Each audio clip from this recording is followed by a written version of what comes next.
Let's see here. Where is the...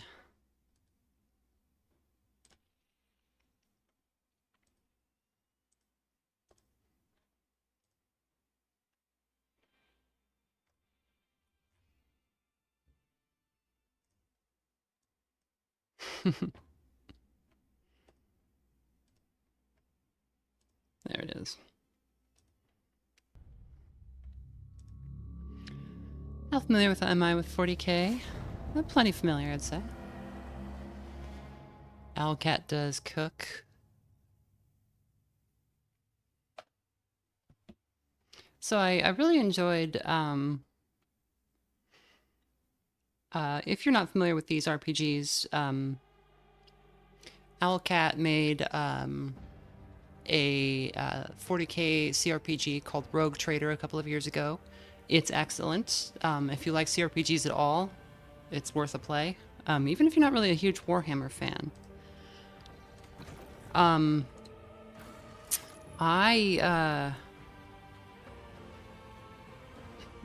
Warhammer's one of those things where people will be like, I like it or I don't like it, but it's like, there's so many different Warhammers depending on like what stripe of the fandom you're talking to, or like what game lines you're talking about, or what factions you're talking about. You know, the tone can go anywhere from like wacky orcs, the red ones go faster, to like, you know, really, really like introspective and serious warrior poet space marines. My favorite 40k is when you are just some guy. And the tabletop version of Dark Heresy is one of my... it's one of my favorite tabletop RPGs. Because it's the closest thing to that, really. You work for somebody who is unreasonably powerful, both, like, psychically, usually, or often, I guess, and politically, and all of that. But you're just some guy...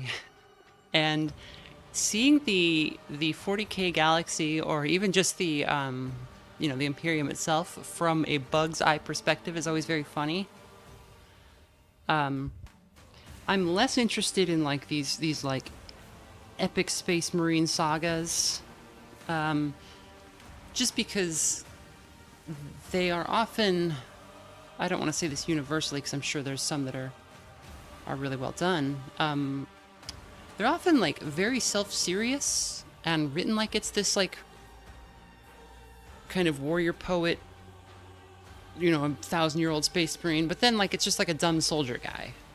And it's fine if a dumb soldier guy thinks he's a warrior poet, but it's less interesting when the narrative tells you a guy is a warrior poet and presents a dumb soldier guy, if that makes sense.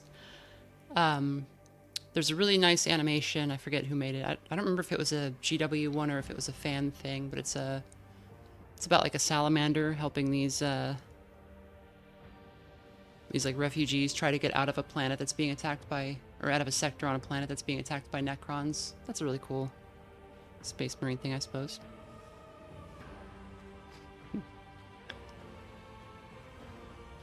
But I really liked Dark Heresy.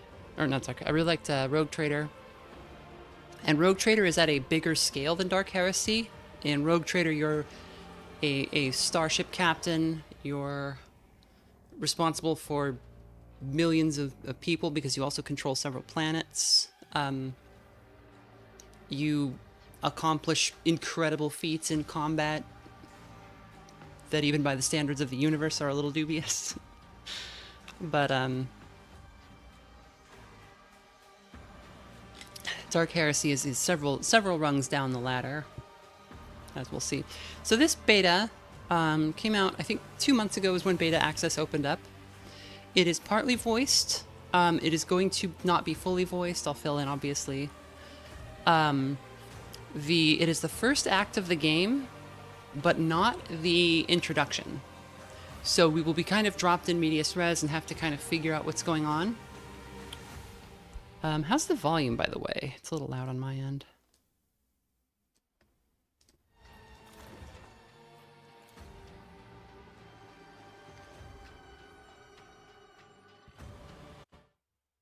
Perfect? Okay. Just looking... Oh, I gotta turn this on. Right.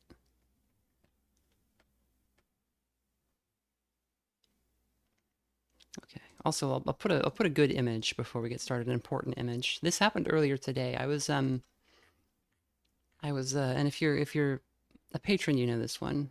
I was in where'd it go? Yeah, I went in here. I was in bed. I was kind of getting ready for the day, and Grub, she often her little spot that she sleeps is right next to my pillow in bed. And so if I'm in bed, I'll use my laptop or something and she'll cuddle with me because she's kind of a lap cat, but I don't have a very big lap, so she'll just kind of like lean on me on one side. And you know, she's a cat, she grooms herself.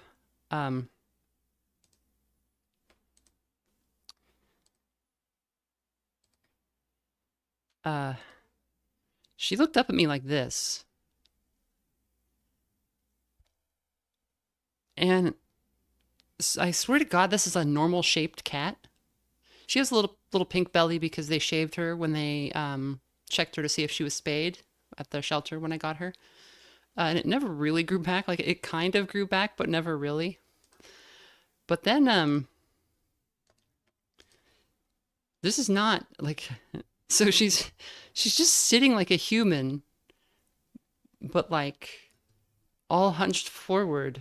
So you can't see that she's cat shaped. She looks like she's like Jimothy, like that internet raccoon Jimothy that's been running around. It's horrible.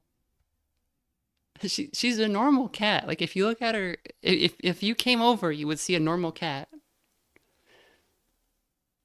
Well, maybe not normal, but she's normal shaped. Yeah, gamer posture. She learned it by watching me, I guess. Do I play Total War games? No, I played I'm familiar with the Total War games. I played Dawn of War. Did I play Dawn of War Warhammer 1? The one with the Blood Ravens? It was Blood Angels. I can't I think it's Blood Ravens in the game. The Space Marines.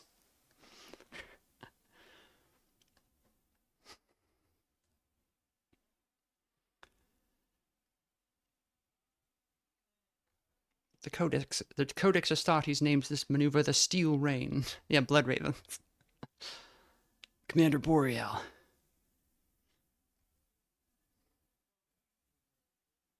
People made fun of his accent, but it was actually a perfect accent for the setting because the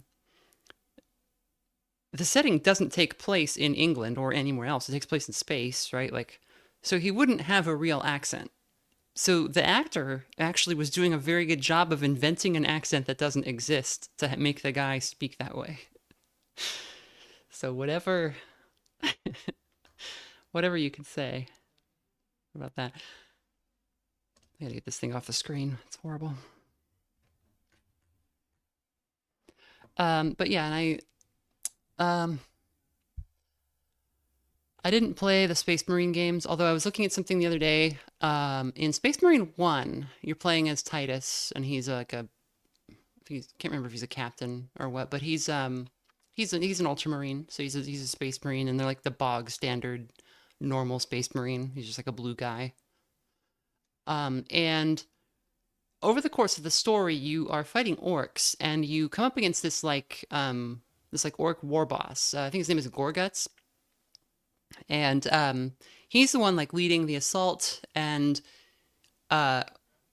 orcs don't like people, but they can respect a good warrior because they just love fighting.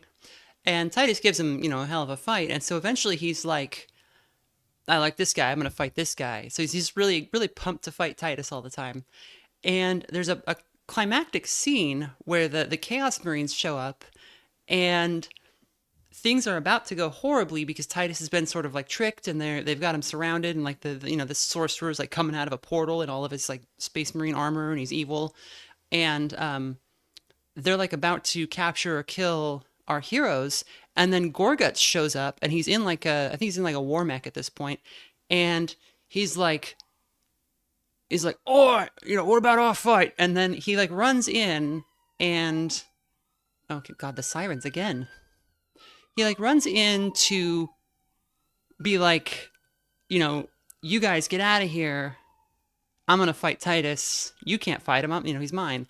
But like this entire scene plays out, and Titus does not once acknowledge Gorguts at all. He doesn't look at him. He doesn't say anything, and it keeps cutting back to Gorguts talking to Titus, and also the Chaos Sorcerer that shows up, who was like also talking to Titus, and Titus was like speaking to him a little bit. The orc then starts talking to this guy and like shoves him off a cliff. Like there's like a bunch of stuff that happens, and at no point do any of these Marines a single time acknowledge that the orc is talking, and it almost looks like they edited it in. I'm pretty sure they talk in the rest of the. I'm pretty sure there's maybe a word thrown back and forth between him and the rest of the game, but like it's just so funny that in that whole scene, like nobody says a word to the orc.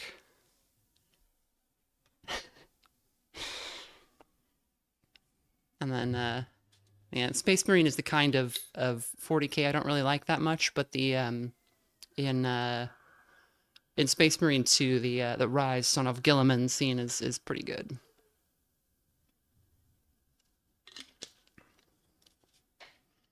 All right, let's get our character made.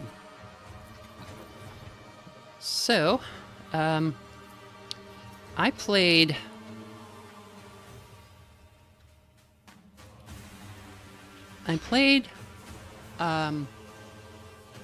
Rogue Trader at launch, a little after launch, I guess. Probably about like 4 or 5 months after launch. And I think I played it on maybe not the hardest difficulty, but like pretty hard. And I found it to be pretty easy. Like once there's like a little bit of like a difficulty curve, and once you've got it, it was like pretty easy to coast through. I think they have really tuned it up. Let's see. I think daring is like the yeah, all the modifiers are at 0. So like daring is like the, I don't want to say intended way to play, because obviously normal's the intended way to play, but normal cheats a little bit in your favor. We'll play daring. If it's too easy, I think we can turn it up. Owlcat's usually pretty good about that. And as I understand it, combat is not as big of a priority in this game as it was in Rogue Trader. It still happens, of course, but all right. Who are our characters? So I was thinking a psyker would be fun, just because they always are. She's pretty cool. I like the robot arm. That's pretty good.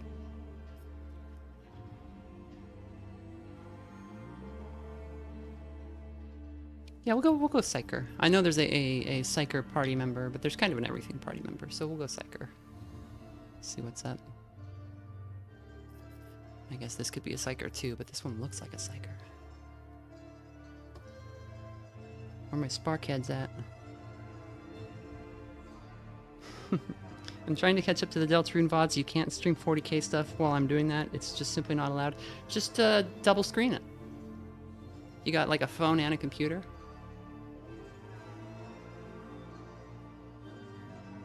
Left ear Mozart, double speed, right ear the Bible, Chinese. Is there a cute? There is a cute boy psyker.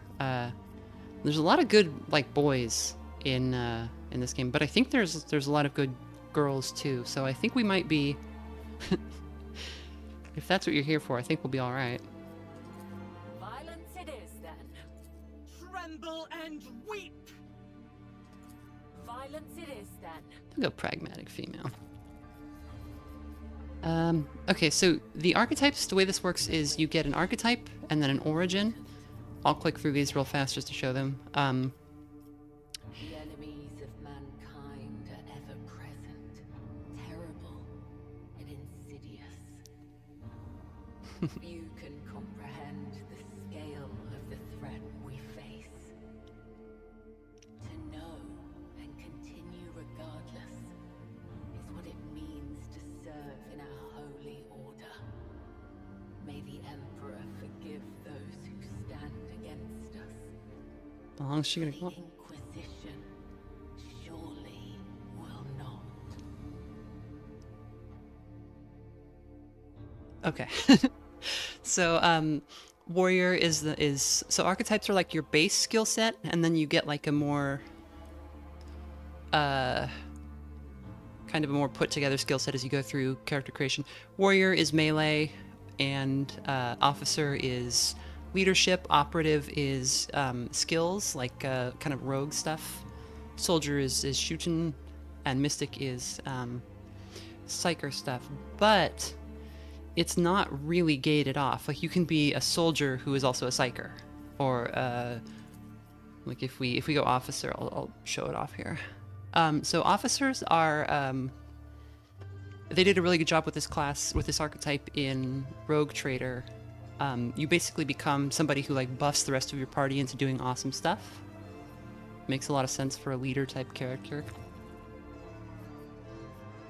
So if our archetype is officer, but then we come over and sanction psyker, we've sort of hybridized those two ideas, right?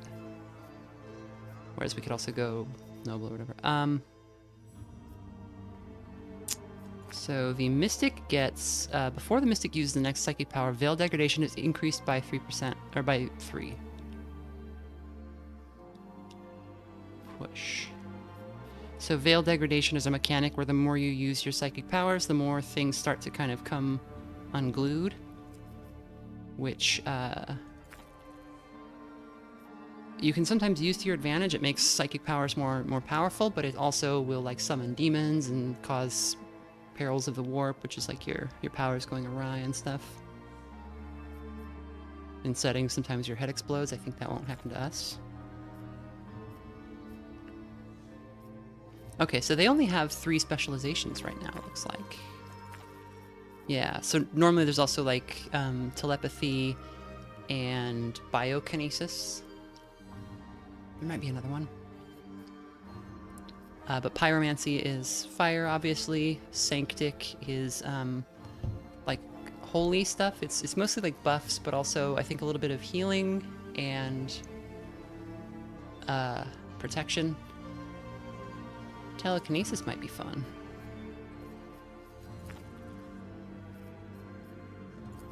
Yeah, officer, sanctioned psyker, telekinetic.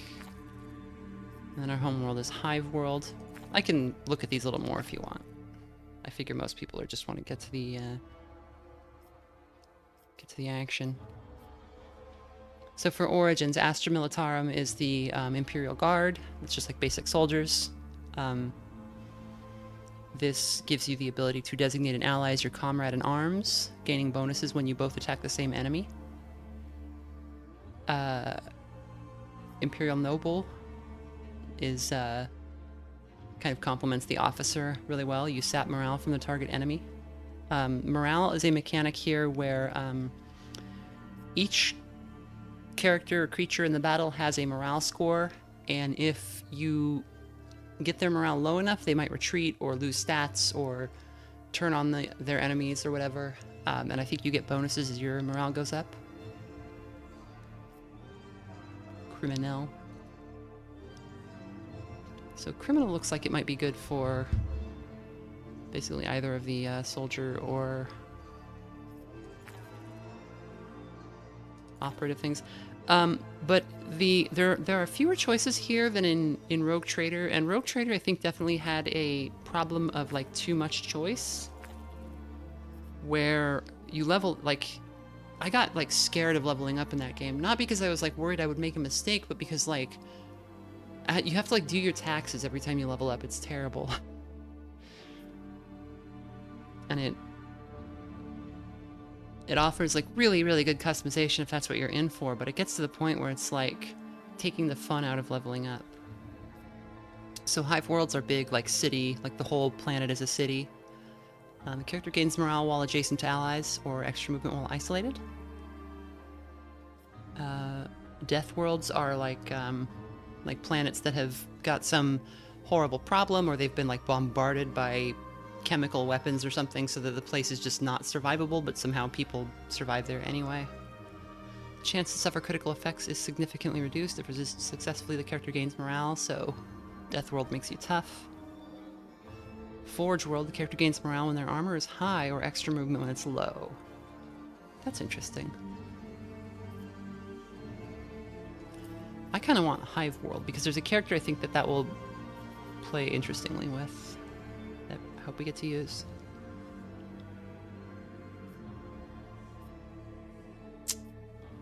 And none of these offer willpower, I don't think, which is what we use to cast our psychic abilities. The mutant, the heretic. The enemies of mankind are ever present, terrible and insidious. Few can comprehend the scale of the threat we face. Okay, it's the same little thing every time. Know and continue regardless. Okay, so willpower is our casting ability. You always just want to max this if you're playing a psyker. Fellowship, I guess, for officer stuff. And then the rest is kind of free spends, I think, for a psyker officer. Intelligence might be good if we're kind of the face, although as I recall, just having anybody in your party who has skills will allow you to use them in dialogue. And in fact, something I saw was that on some of the investigations, you might get somewhere and realize you have the wrong group of people, and you're able to just like tag party members out much more regularly than you could in Rogue Trader.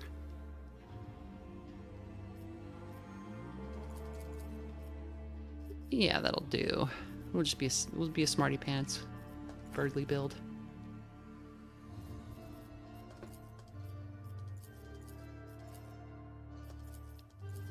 Just try to make her look like the portrait, I guess.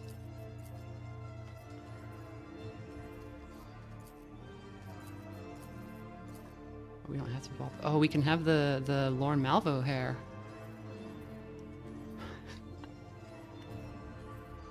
Did you know the human eye can distinguish more shades of green than any other color?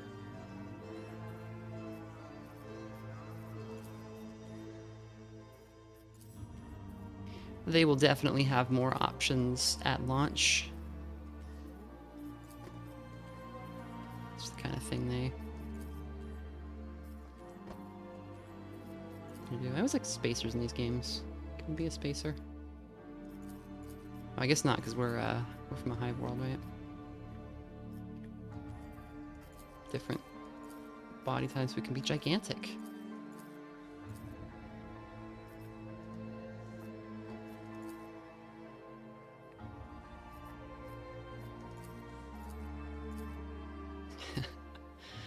Body type, weak or strong?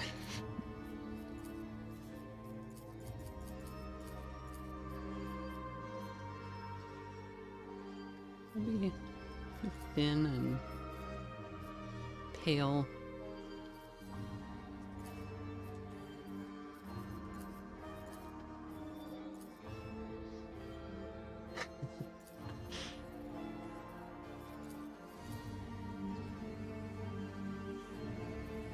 Yeah, there we go, spacer colored.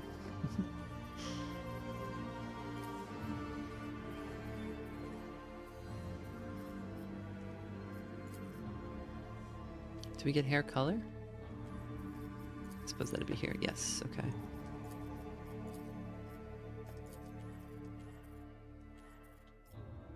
Okay, there's a few more styles.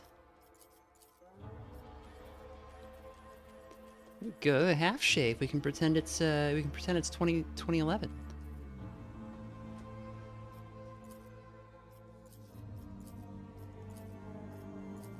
In the grim darkness of 2011, every lesbian has this haircut.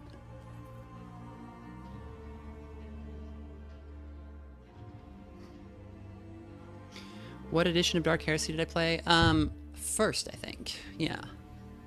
Before because they kind of cocked it up with Dark Heresy. So the first edition of Dark Heresy, by Fantasy Flight Games, is a very lethal game where you just suck. you just suck and die, basically. Like you can survive, but it's meant to be a game that is constantly reminding you that the Imperium would not be a fun place to live, and that what you should be doing is like laughing at your character, not being upset when they run into trouble. And the later editions, like they succumbed to the thing where players are like, I want to be a Sister of Battle, I want to be a death, a Grey Knight, I want to be a this or that. And it's like, those things are not within the power scale of a group of acolytes, and they're also not within like the thematic scale. Like Grey Knights, when they show up somewhere, they just win, and they don't, if they ask questions, the questions are not answered by people who are able to lie about them effectively. And like Sisters of Battle are not able to do most of the things that Inquisitorial acolytes need to do, like, for example, lie effectively, or make compromises, or any of those things. And so it becomes like, okay, those guys just show up and shoot everybody, and that's all the game is now. And then also the game starts to... Is there an option for no eyebrows? There's not. Come on. Come on, Owlcat. Let me have no eyebrows.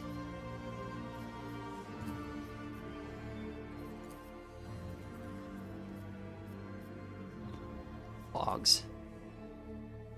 I need Augs. The cranium one. So like, when you're doing The witch, the mutant. Is that just part of the song? I think it is. The enemies of mankind are ever present. But also in later editions, they made the game a lot less lethal, so it kind of breaks the spell when you can just start shooting and win. That's kind of cool. If you're gonna have a half shave, you might as well have a good reason for it, right? Like, oh yeah, my hair just doesn't grow on that side. For the Inquisition surely will not. The distinct Inquisitorial trait, discretion. Yeah. So, in, I don't know, oh, wow, he could be the Joker. Those are kind of cool. So there's possibilities here. We're never even going to see this model. We're going to be zoomed out the whole time, so it's funny that there's so much thought put into it.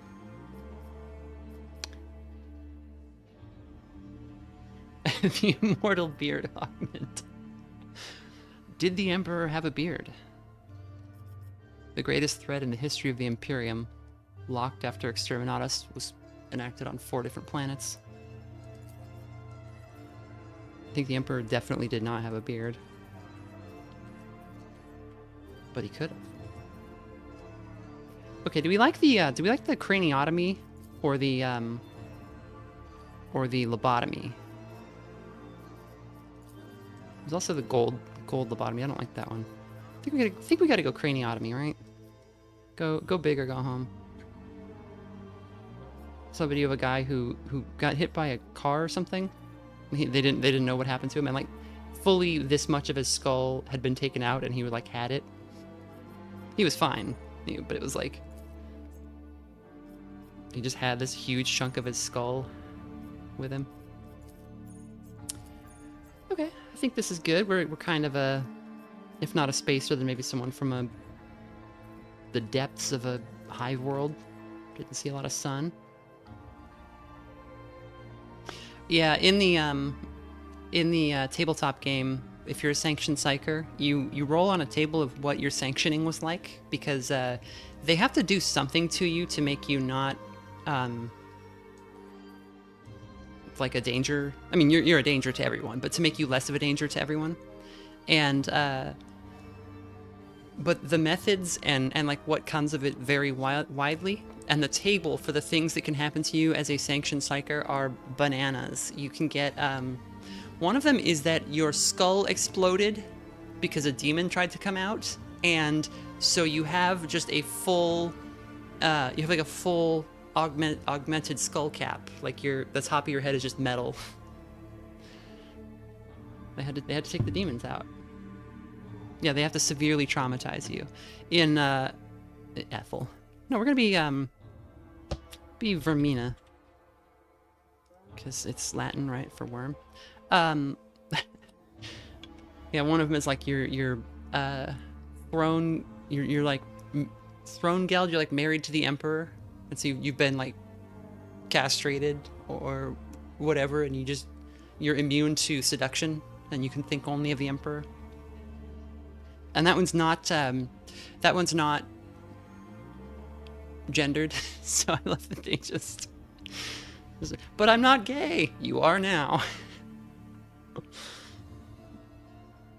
It doesn't count if it's the master of mankind.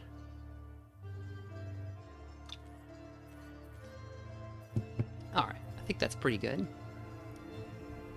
We even look like the portrait for once.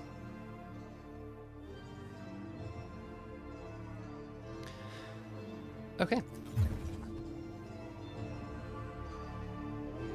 Sounds like more of a side grade than a drawback. Someone says, which board game is this one most closely based on? This is based on Dark Heresy, which is a tabletop RPG by Fantasy Flight Games from the 2000s. It's pretty old. Anyway, so we are skipping because this is the beta, it doesn't have the sort of prologue in it, so we're just jumping in kind of the middle of the action.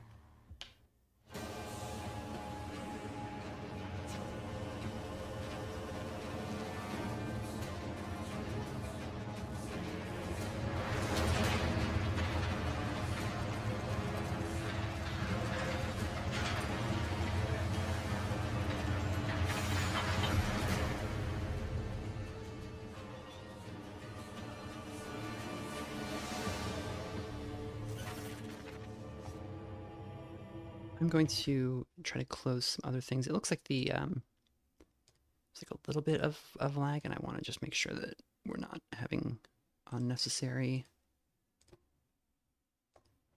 Chrome tabs open that are eating 10,000 RAM each. Okay, I think we're good. Your aching joints are twisted to their limit, locked in manacles. It is hard to breathe. The bitter scent of sacred incense fills your nostrils and throat, making you lightheaded. Inhale.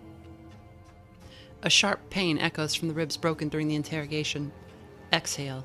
A swollen artery at your temple throbs in time with the scratching of the Tyrantine Cabal Arc Transcriptor's Cogita quill. The attention of those present is fixed on you, but you cannot tear your gaze from the dark eye sockets of the golden mask looming over the stands.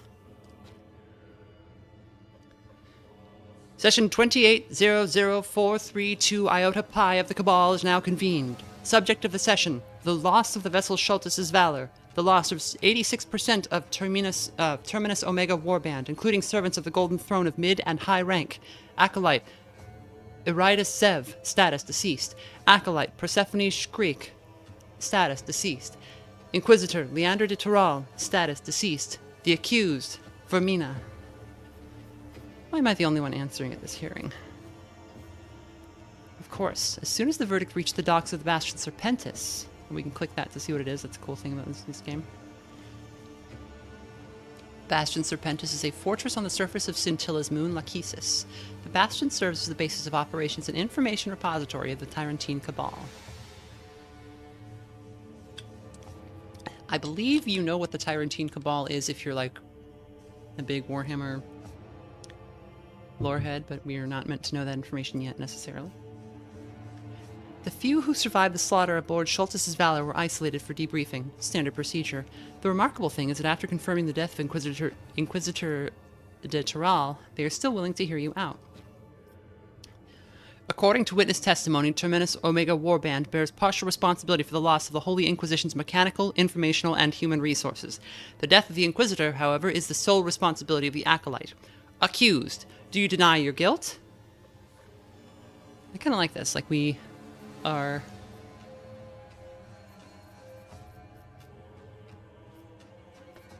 This framing device is always fun. Not necessarily knowing what happened, but having to answer for it anyway. What transpired was a sequence of unforeseeable circumstances. I acted as a situation commander. The primary objective of the warband was the transportation of classified assets. I have fulfilled my duty to the Cabal and the Imperium. Inquisitor de Tural's death is my fault. I could have saved him, but I chose to secure the artifact. The mission was under the command of higher-ranking agents, including Interrogator Toma Ortos. What happened is their responsibility. Do not ever click this if you're in a 40k game. Do not blame your bosses when talking to...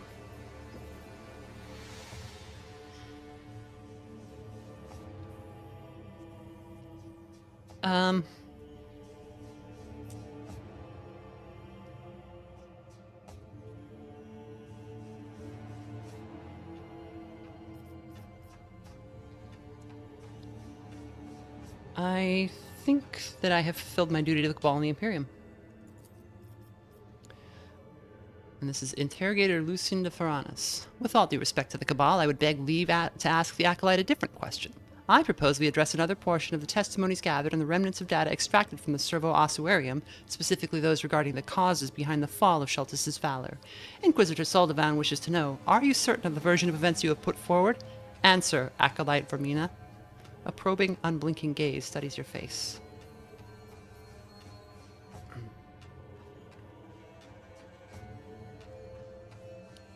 If there was no doubt in the Inquisitor's mind, the destruction of Sheltus's valor was caused by a band of heretic Astartes. There was no doubt in the Inquisitor's mind. The destruction of Sheltus's valor was caused by a band of heretic Astartes. This feels like the kind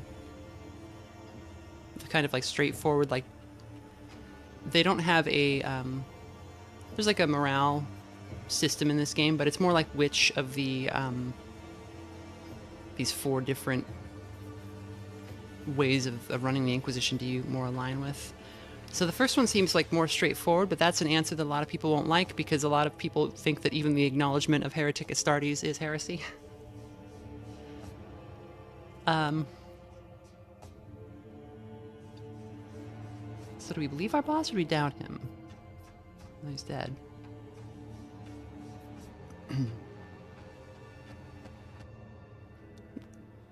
We can put it on... We can lay the responsibility with him without saying what we think. There was no doubt in the Inquisitor's mind. The destruction of Sheltus's valor was caused by a band of heretic Astartes. A wave of uneasy whispers travels through the Grand Hall as you speak. Lucien's sharp gaze sweeps over the assembled, keenly observing their reactions.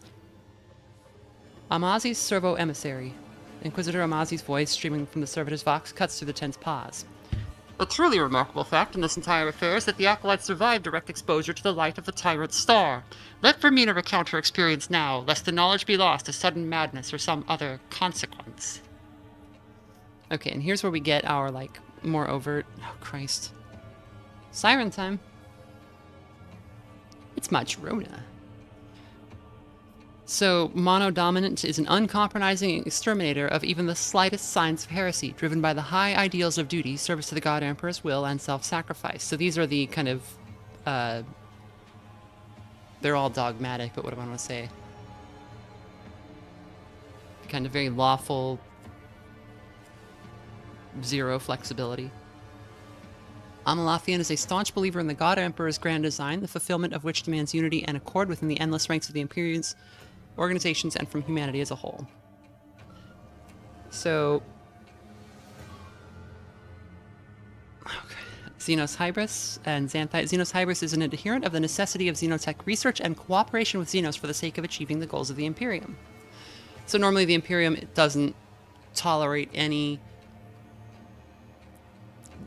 anything from other species, but the Inquisition has the authority to be flexible on that sometimes and say, like, we should take advantage of their technology, we should maybe not make peace with them, but make compromises when we need to for the greater good. Not the capital greater good, but like the regular greater good. And Xanthite is a faithful servant of the God Emperor who believes that the forces of the arch enemy can and must be used for the benefit of the Imperium. And in their righteous hands, those very forces will become a weapon of truth. These guys are the closest thing to heresy out of the 4 sects in this game. Xanthites could be anything from just thinking that it's fine to have psychers around, and that like psychers are a good weapon to use against the enemies of mankind, to thinking like, oh, we should definitely like be summoning and enslaving demons and putting chaos to work for us. And sometimes that's based on hubris, but sometimes it's based on the very reasonable idea that like you can't get rid of chaos. No matter how much of it you kill, it just comes back. Like it's not killable. So we're gonna hit this one. So, what use would this tainted knowledge be to you? I was put to the test, yet I resisted the corruption and I overcame it. I do not wish to turn my thoughts to these vile memories any longer. No, we'll be a little bit more... What an interesting request. I am glad that within the Tyrantine Cabal there remains some who understand the value of knowledge, especially of the forbidden kind. That's like openly heretical. That's not how I'd phrase it, but here we go. A number of approving exclamations reach your ears, as do several indignant outcries. Your response has caused unrest among the audience. While some evidently welcome your broad-mindedness, others are furious over words they consider tantamount to heresy. The Tyrantine Cabal is clearly divided between those who would interpret the freedoms of the Inquisition more liberally and those who insist on strict adherence to existing prohibitions.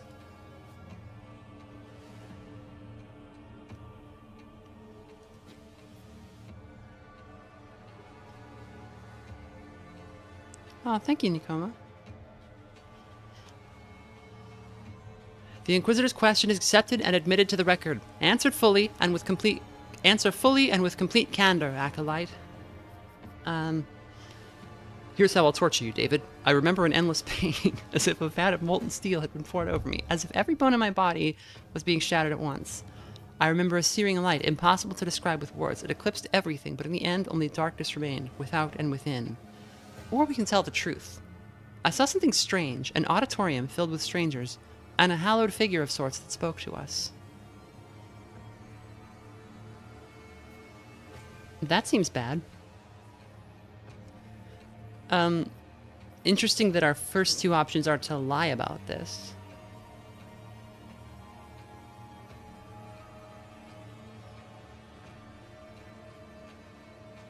We'll tell the truth.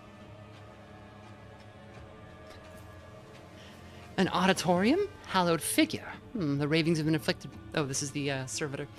An auditorium? Hallowed figure. The ravings of an afflicted mind? More data is required. So this servitor, if you don't know the setting, is like a... they're treated like robots, but it's actually like a lobotomized or partially lobotomized guy hooked up with machinery that is basically cybernetics that would not be workable on a normal human for a variety of reasons. Sort of a cyborg slave. The Imperium doesn't do robots, it doesn't do AIs. They learned their lesson about that. And of course their solution was to do something way worse. This is Inquisitor Millicentula.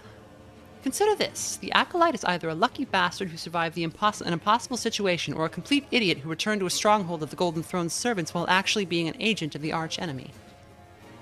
Interrogator Lucian de Ferranis. With evidence or without, if we execute the acolyte now, we may forever lose vital details regarding the nature of the Hereticus Tenebrae.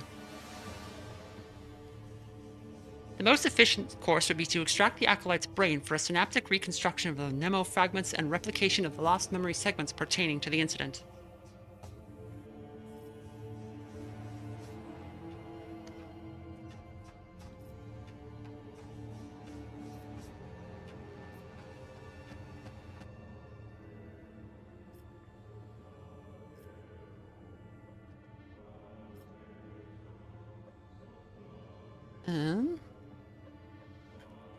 It doesn't feel like they're branding me a murderer.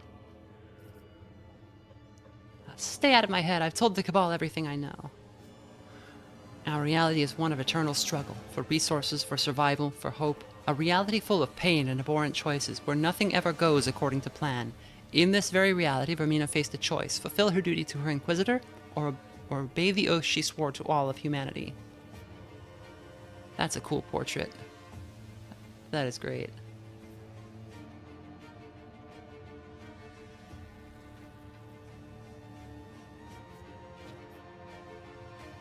Anyone who claims the choice was obvious is lying to themselves. The loss of Schultes' valor, of the acolytes and Leander, it is all meaningless if your bones are left to rot on a doomed planet. But Vermina and Terminus Omega did not merely survive, they delivered the artifact into the hands of the Tyrantine Cabal. Do you truly believe that by volunteering to retrieve the artifact, Leander de Chiral did not fully comprehend the significance of his mission? The Inquisitor understood better than any of us the meaning of absolute submission to one's duty. And that same resolve also took root in his acolytes. So I will ask the Cabal only once: does Vermina deserve retribution? One of the available dialogue options requires making a skill test. Yeah, let's not show the tutorial. Got it. Wits test succeeded. The fact the Lord Inquisitor himself is now your sole benefactor makes your every nerve pull tight. The favor of the mighty carries a steep price, and you have not yet been told the cost. The grand hall falls silent. Pale faces, clenched jaws, disapproving stares, yet none dare to raise their voice. Then the golden mask turns toward you, and in its dark eye sockets you finally see a glint of living, attentive eyes. Remove the chains. Henceforth, Vermina is under my protection. An interesting solution.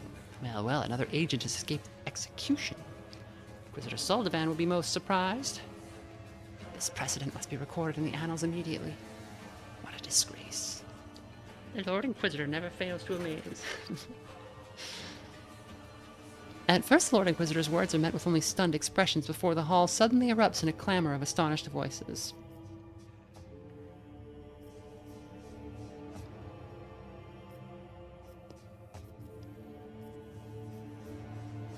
We'll be sorry, Acolyte. I can never atone for the death of Inquisitor de Chiral, but I will do everything I can to ensure his sacrifice was not in vain. It will be interesting to see what form your sacrifice will take. Enough talk. The Cabal has matters to discuss without you, Vermina. Report to Quartermaster Numis. He will return your gear and prepare you for your next assignment. Next item on the session's agenda is...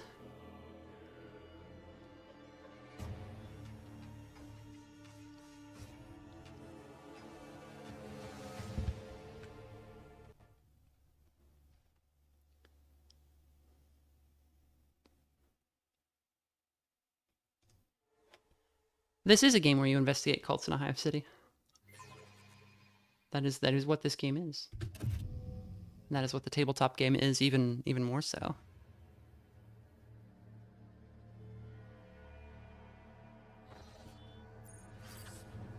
You ever notice how every app gets worse every single day?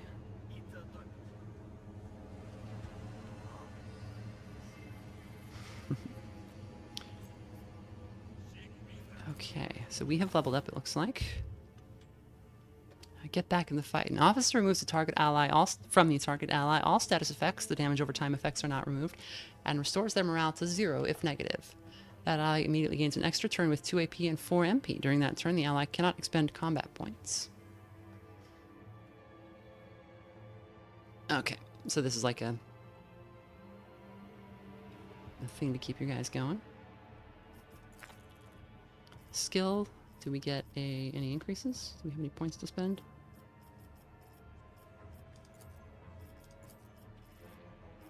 We just get 1.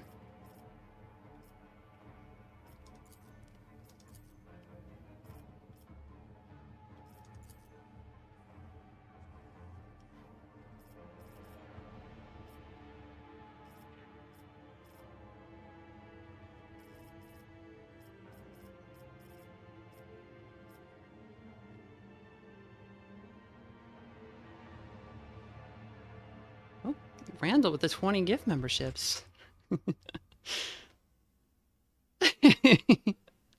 Is it gonna do the thing again? I don't think it is this time. Why not? That played music for 1 second. You can ignore the music.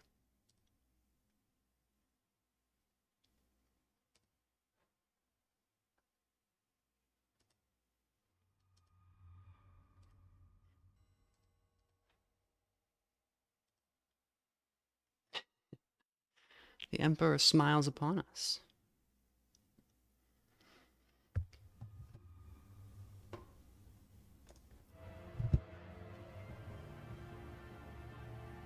Randall, you got one of your own 20. It is a good picture of Levi. My heroine.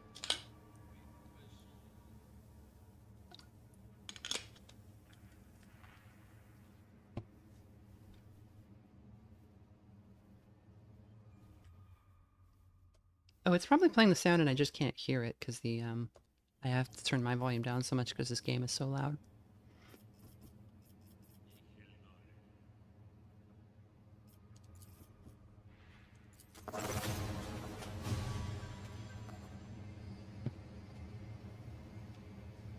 Okay. Where are we?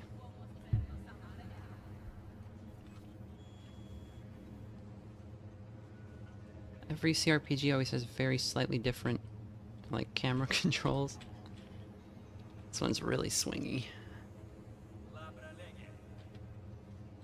Oh, I can do that.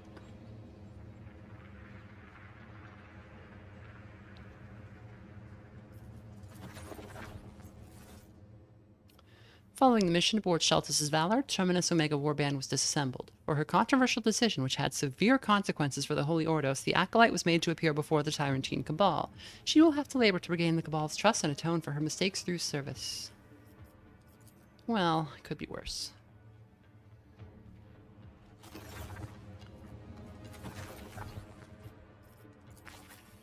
What's our gear? We got flak armor, we got stub revolver, we got sword.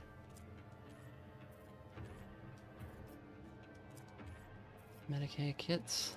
Oh, and they start us with a whole little... Do you have a staff? I think we just want to equip a staff.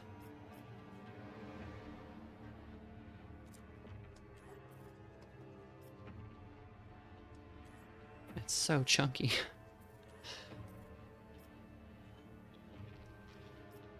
You know, plastic molding has gotten good when like the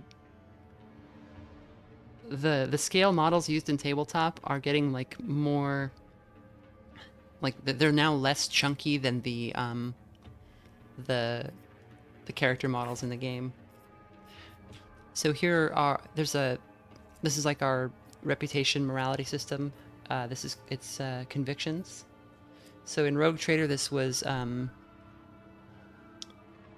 dogmatic. Oh God, again, more sirens, amazing.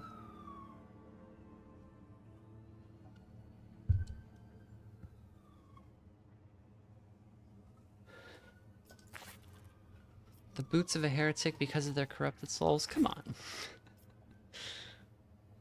on. The three moralities in Rogue Trader were dogmatic, iconoclast, and heretical. It was a little flat. The iconoclast story stuff was really good. The dogmatic story stuff was pretty good. The heretical stuff was just you being an evil maniac for no reason, and the game world like not responding to it all the time like it should. Which was weird, especially because there was like a kind of a way to onboard the character to heresy, and it gets kind of left by the wayside pretty early in Rogue Trader. So you're just like, I love demons for no reason. But these sects are all reasonable conclusions to come to if you're working in the Inquisition. If there are aliens, they have technology, they know things, they have armies, like all of that could be turned toward the good of mankind, and maybe there's a way to, if not live side by side, then at least better leave each other alone. Or failing that, to learn their technology so that we can better destroy them. That's a perfectly reasonable conclusion to come to. But it comes with a lot of pitfalls. Like a lot of the alien species are not great. They've all got their problems. The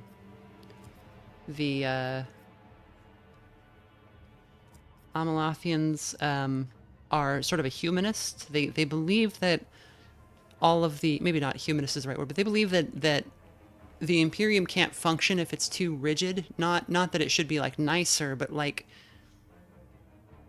the less infighting, the better. So they take like a looser hand when it comes to like caring how the the guard are recruited on this particular world, even if it's a little sus.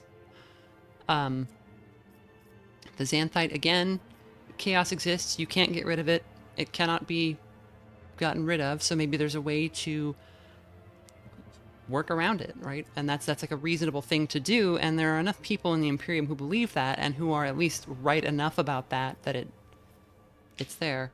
And then monodominant is you can't put up with any of this crap. That's also true. You can't do that. You should not have anything to do with chaos or Xenos. So they're all right in their own way and wrong in their own way. So that's good. Sestingus, yeah. They're all heretic. Everyone's a heretic except for me. That's what the Mechanicus say. Everybody's a heretic except for me. I'm also using technology that I shouldn't be using, but I'm using it in the right way for smart people. And for good reasons.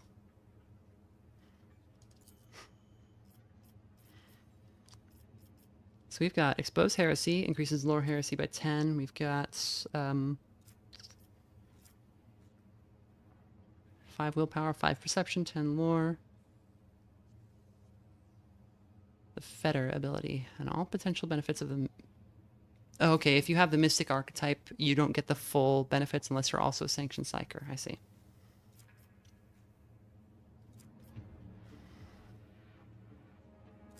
Okay, and we have the ability Assail. So let's look at our attacks. I think I'd rather look at these in combat, but it looks like we are a debuffing and attacking build with this telekinesis.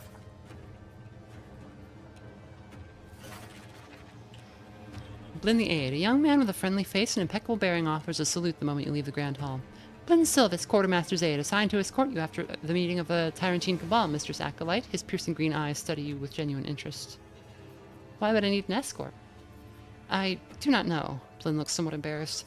For the time being, I am only an aide under the patronage of Quartermaster Numis. I run errands for him all over the Bastion Serpentis, and now I have been ordered to escort you to him in the convocation room immediately. Then take me to the Quartermaster. Of course, follow me. Obviously, he's not our... Reconnoitering. He's here to make sure we don't run off.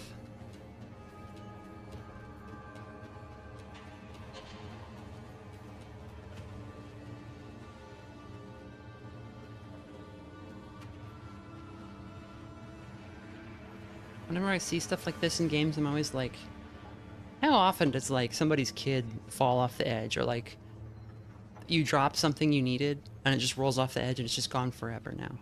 Like, if you drop a pen down there, you're never getting that back.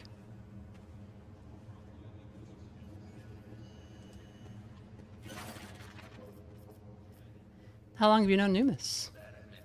It's been a couple years now since I was assigned to the Quartermaster. The job isn't easy. Most acolytes either choose to ignore the aides or else bosses around. The young man gives a wan smile. But what can you do? Everyone has their own path and way of serving the Holy Ordos. With a bit of diligence, I'll soon be allowed to manage the Bastion's resources, like Master Numis. What happened in the Bastion during my absence? Let's see, there was an incident in the Archivum Serpentis. As a result, Lord Inquisitor Zerba has imposed additional security measures. Now his guards are under orders to search anyone who seems even remotely suspicious. The Inquisitors are exempt, of course, but acolytes and even interrogators are being searched regularly. Many take offense at that, but who would dare oppose the will of the Lord Inquisitor? Also, Inquisitors Amazi and Soldovan had public discussion about the essence of the Hereticus Tenebrae in the far wing, but once again they did not concur. What else? Oh yes, the old auditorium hall near the infirmary was ordered to be repurposed for some new Medicaid project, but I don't know the details yet. Let's move on. Did you know this convocation room was originally the study of one of the former Inquisitors of the Cabal? An extremely secretive one? That's why the corridor leading to it is so inconspicuous.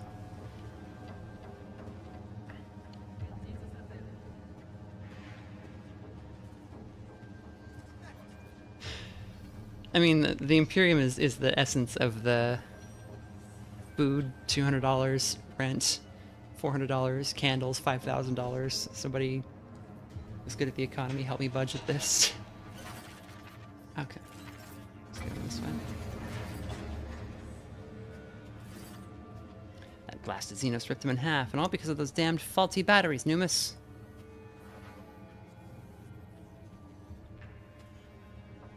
Your informant might have lived if you just shoot straight. Or is your lack of practice my fault, too?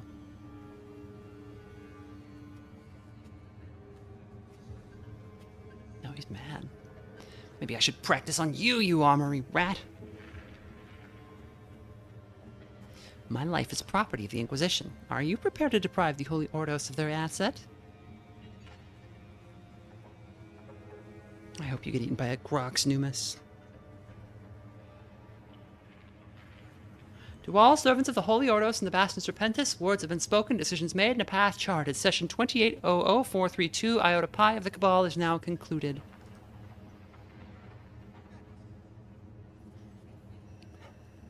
The loudspeaker is just yelling things about treachery and heresy while the thing is going. May the God Emperor receive our sacred service. End of transmission. A solidly built middle-aged man looks at you over exquisitely handcrafted spectacles before giving a brief nod. Quartermaster Numis, spare me the introductions. You are Fermina. I have already been briefed about you. Blinn, you did well for once. The acolyte arrived on time. Blinn hides a smile and casts you a look of gratitude. This is why you don't want to be a dick to people if you don't have to, because, like, this guy was going to get, like, no food for a month if we decided to fuss.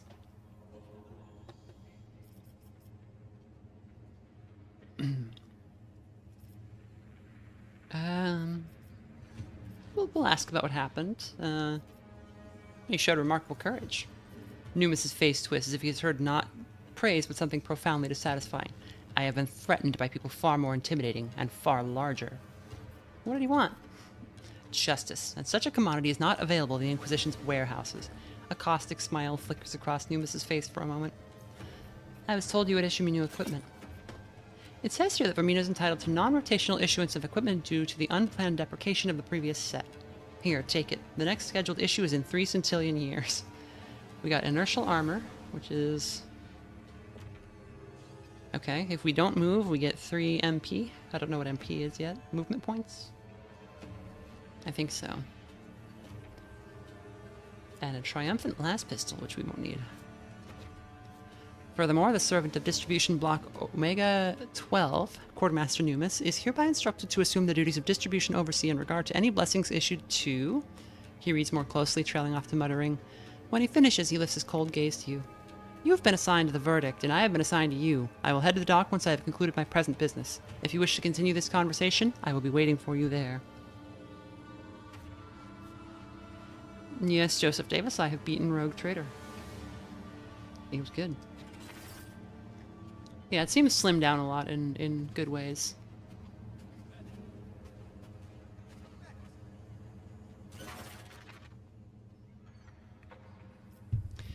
The interrogator's expression is unreadable in the dull light of the lumens. The painful bruises scattered across his face have taken on a yellowish-green hue, and the split above his brow is healing into yet another swollen ridge. Long time no see, Vermina.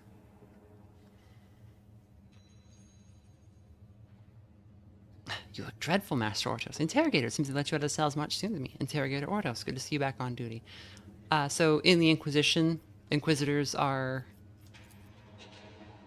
the big bosses, and then interrogators are like their kind of lieutenants, and then acolytes are the grunts. So we're an acolyte, and he's an interrogator. So you've been cleared for further service, just like the other survivors. The Cabal certainly has a refined sense of justice. And spare me the formalities, we're of equal rank now. Thanks to your devotion to the Tyrantine Cabal's mission, the Warband lost an Inquisitor. So we rescued the artifact at the cost of sacrificing the life of Lord Inquisitor Leander de Terral. I wonder if that's a choice we'll get to make in the actual game. What kind of interrogator would allow such a thing to happen? Those were their exact words before they stripped me of my status.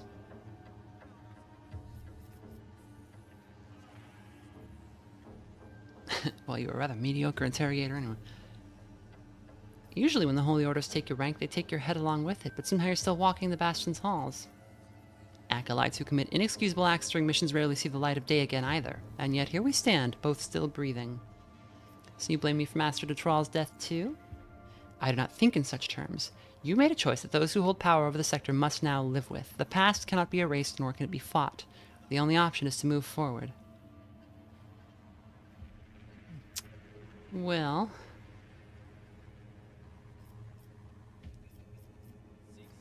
I think he would probably not take us saying that that's not right very well. So the Cabal didn't put you to death after all. I assume we'll be working together on equal footing now that we're both acolytes.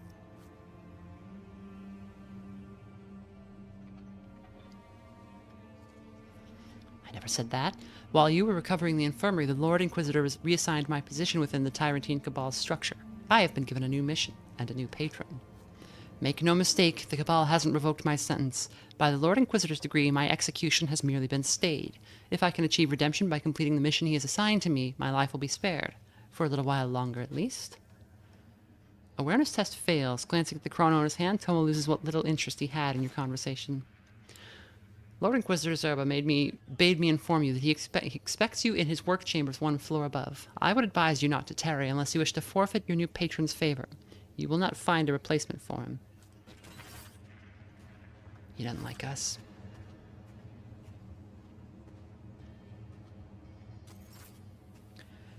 Did somebody say they wish to live in the 40k blissful world?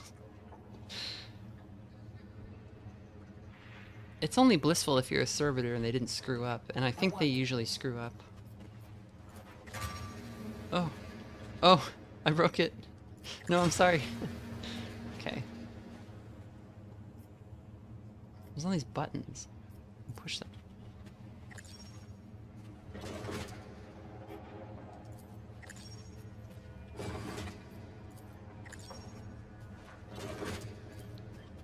What's this puzzle?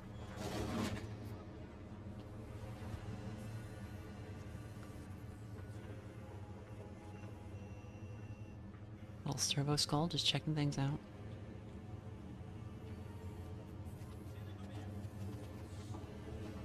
Can hit tab to highlight things.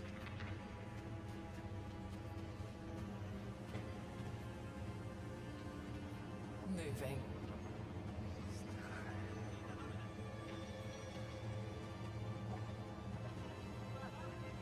Mr. Bean in the 40k universe.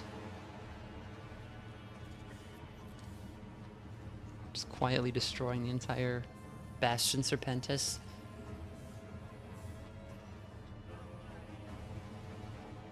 Lord Inquisitor Zerba's study. Entry is only permitted after one has recited the appropriate litany and been filled with reverence.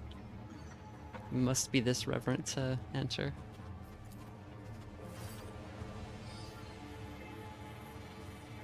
Acolyte of the Inquisition Vermina, Ordo Hereticus. Access to Lord Inquisitor's chambers is granted by virtue of meritorious service to the Holy Ordos.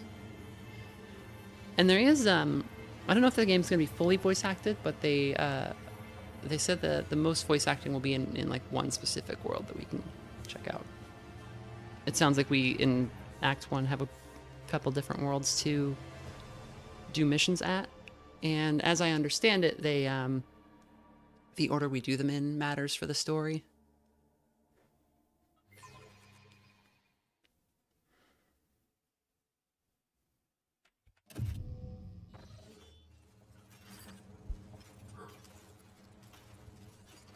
Yeah, like here's this guy. Quote, many outsiders hidden amongst the stars are but temporary custodians of the knowledge we require. Quote, for we are the punishing hand, but never the granting one, Inquisitor Verac, Ordo Hereticus.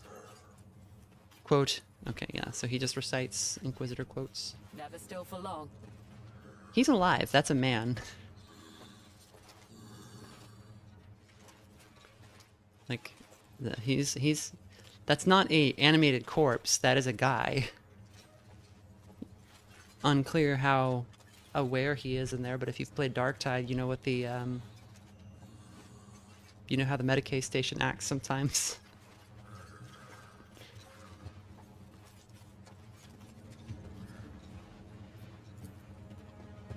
steady golden glow emanates from the blade displayed in the case. Its hilt is broken, but the edge appears keenly sharp. A book written in a tongue that barely hints at High Gothic. It is older than the walls of Bastion Serpentis. The tomes gathered on these shelves are not merely rare. Many exist as the sole copy. Reconnoitering. Like, if you're lucky, you'll be basically comatose or have so much of your brain scooped out that you're not really in there anymore. But that's not usually what happens, because why would they get rid of, like, functional machinery?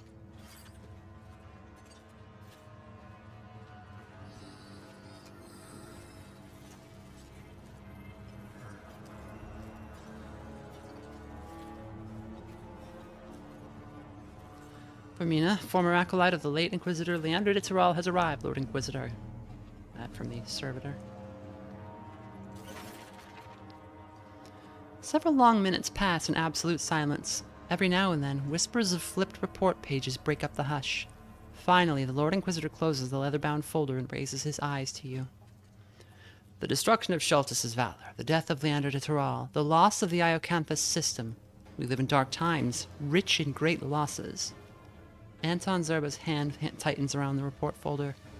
Leander was convinced that the heretic Astartes were to blame for the destruction of the ship. You agreed with his conclusions. I have no reason not to believe you both, even if no solid evidence survived. So, you all know what Chaos Space Marines are.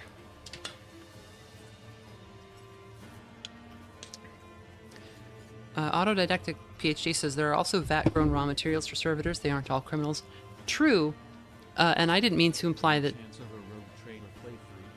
Light says, any chance of a rogue trader playthrough? Maybe. I've been, like, thinking of going back to it. It's a good game. I didn't play through any of the DLCs, and I know that at least 2 of them are really good. So, maybe. Yeah. I hadn't thought about it, because it's a really long game. But that might be fun. At least to get to the DLCs, but I don't know. Do you think the Colleen Hoover books are venerated?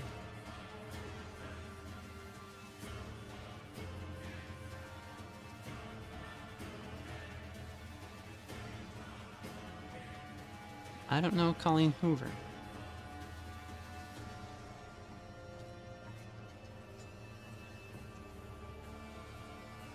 Mystery and young adult romance and thriller. Yeah, so the cyber cherubs are supposedly VAT-grown. But servitors aren't made strictly out of criminals. They're made out of whoever. There could be a million reasons that somebody would be made into a servitor. Maybe they were wounded in a industrial accident and couldn't work anymore, or they were or in battle and they couldn't work anymore, or they had some debt that they couldn't pay off that they wanted to avoid being put on their family, or the mechanic has just said, hey, we need 15 guys, go get them.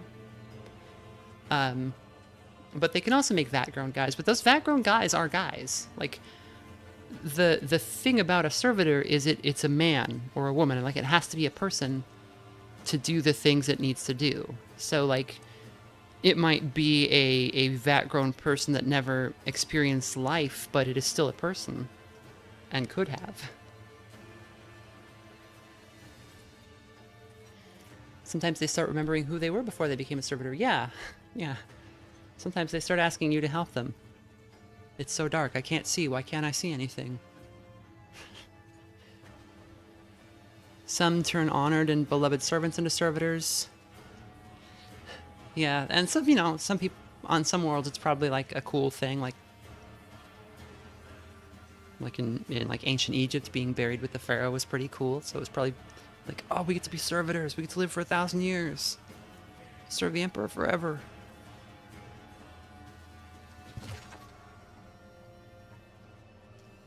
But Leander is dead, the evidence had disappeared, and the words of potentially corrupted acolytes are lacking in credit. To force the Inquisitors to delay their affairs and redirect resources to fight a hidden enemy, one needs strong proof indeed. Proof that a blade has been raised over the capital of Calixis. You will do this. When you receive a new assignment, study your surroundings and seek individual events which, when pieced together, will paint a picture of the lurking evil. I see no reason to ask him any questions. He's... Why should I have to prove anything? Like, no, you don't say that to an Inquisitor. Make the sign of the Acolyte. I will do all that is possible to complete this task. That is not enough, Acolyte. I expect you to go beyond the possible. The time may come when only this will allow humanity to prevail.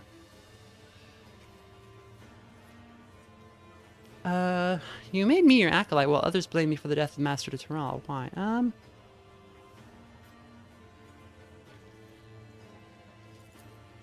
For many years, Leander and I forged a path for humanity, side by side, through the infinite darkness. Grub is meowing. She probably wants her food. Even when our views on the pain of the galaxy changed, each of us continued to serve him unwaveringly. And just as Leander once paved the way to the future with the hands of his acolytes, you, Vermina, will become the new bearer of my will. Zerber removes his inquisitorial sigil from his neck and gives you a strange look. One who is incapable of sacrifice will never bring change, but you, Acolyte, have shown enough fortitude to do so. He thrusts out his hands and slowly reveals the sigil. Even if you must give up everything and everyone, even if it means losing your own humanity, do it to achieve our goal. We have the Inquisitorial Sigil, a symbol of authority permitting an Acolyte to act in the name of their Inquisitor. So this gives us the same level of legal authority that he has, but a common problem with Acolytes is, one, people have to believe you, and two, people have to not think that they could just kill you and dump your body somewhere and be like, she never showed up. So, when to deploy the Inquisitorial Sigil? What are these guys doing? These servo skulls are like making out or something. Dancing?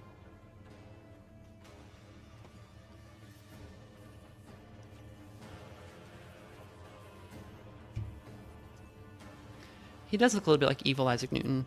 I mean, he's like a judge, right? Like how they dress in England still with the wigs. I feel like he's probably all messed up looking under that mask. Like, is it Baldwin the First or whoever, the king?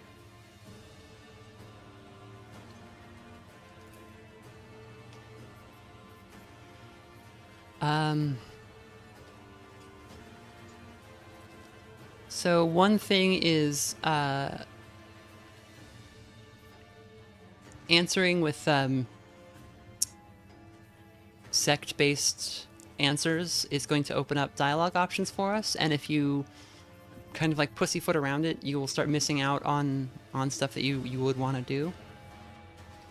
So like we're at 4, and if we say this, if my humanity becomes the price for fulfilling the will of the Tyrantine Cabal, then I will gladly pay it. The colossal figure of Anton Zerba remains still. Only his golden mask offers the hint of a nod. What will happen to the Oraculum Noxus? It is yet to be prepared for the sanctification ritual. When the servants cleanse the artifact with prayers and tech litanies run their course, it will take its intended place in the Atrium Hall, where every student of the Tyrantine Cabal will be able to watch and study it. The Oraculum Noxus would be like the Shadow Oracle, the Dark Oracle. Why does it bear such importance to the Tyrantine Cabal? You've seen it at work aboard Schultes' Valley, but perhaps the memories are so painful your mind refuses to accept them. Even before the cursed light of the Tyrant Star fell upon the world, the verdict, and you, and the artifact had radiated a binding glow. Even before the cursed light of the Tyrant Star fell upon the world, the verdict, and you, the artifact had radiated a blinding glow, hadn't it? The Oraculum Noxus is nothing but a herald of inevitable tragedy. From the rise of the spectral sun, the Hereticus Tenebrae, from now on, new catastrophes will not catch the Tyrantine Cabal off guard, but because of you and the sacrifice of de Terral. So the Tyrant Star is like a weird sun that shows up where there shouldn't be one, and heralds doom. If that wasn't clear by that dialogue. Are there any new assignments for me?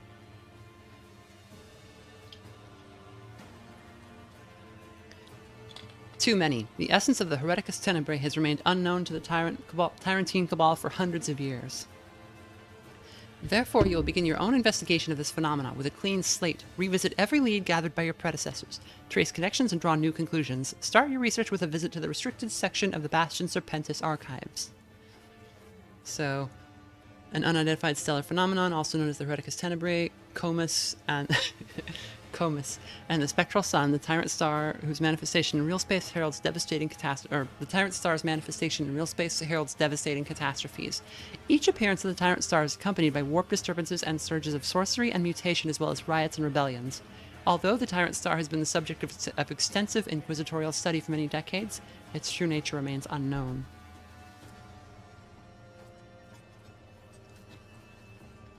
The Lord Inquisitor waves his hand, and the lumens flare in the eye sockets of the servo skulls hovering nearby. I am certain you recognize the servo ossuarium.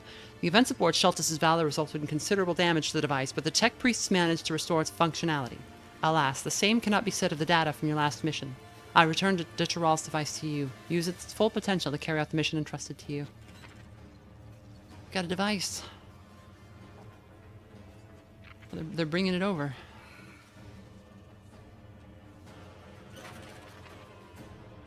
For a few moments, Anton Zerva remained silent. Is there anything you have not shared with me yet about Sheltis' Valor, about what happened to you and the spectral sun shone upon you? Speak. I will listen. To tell the truth, I saw something strange, an auditorium filled with strangers and a hallowed figure of sorts that spoke to us. We said this in the hall.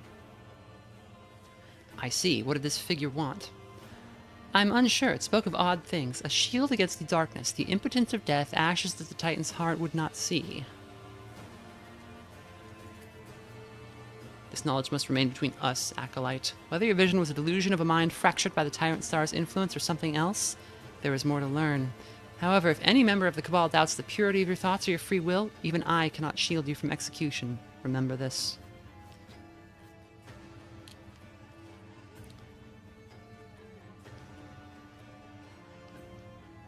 Acolyte, in addition to the high priority tasks, you are to take on more mundane activities. Go to the Marisportum Sectoris Hab Zone, located in the lower levels of Hive Sibelius. Inquisitor Melisentula and Sister Septima have been conducting their investigations there for some time. I want you to render them any feasible assistance, acquiescently.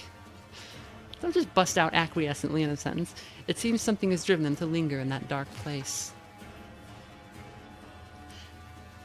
He takes out an ornately embossed envelope and dismissively puts it aside. Afterward, head to the Lucid Palace to meet with Inquisitor Oleantha Rathbone. She has obtained intelligence that some heretic cell plots to assassinate a high-ranking figure during the celebrations of Saint Sibelius. There is no conclusive evidence that these heretics exist at all. Indeed, the situation appears to be nothing more than the typical squabbles of the aristocracy, and the Holy Orders do not waste time on such trivialities. However, there remains a slim chance that this rumor somehow relates to the activity of the traitor Astartes. That is why I am sending you to take the measure of things. Am I to prevent the assassination attempt in the spires? I do not care whether another Lucidian soldier or priest dies. Even if the Tyrant Star lit up the sky over Centilia right now, each of them would keep gnawing at each other's throats, if only to satisfy their depraved egos in the moments before death. And even when, in this senseless commotion, someone finally devours the weakest, their place will immediately be taken by a successor. The task of the Inquisition is not to save those who consider themselves the chosen of humanity. Our task is to use those who wrongly believe themselves chosen in the name of humanity's salvation. Thus, even if the heretic cell turns out to be a figment, use this opportunity to remind Scintilla's elite that, in the eyes of the Holy Ordos, none are guiltless. Inquisitor Oleantha Rathbone, who is she? As my acolyte, you should be more informed on the active members of the Tyrantine Cabal from now on. Oleantha Rathbone is currently undertaking a mission on Scintilla, acting as the voice of the Holy Ordos. She is capable of persuading even those who usually only accept the language of force to cooperate. Let her use you if that serves the mission, but do not even think to trust her.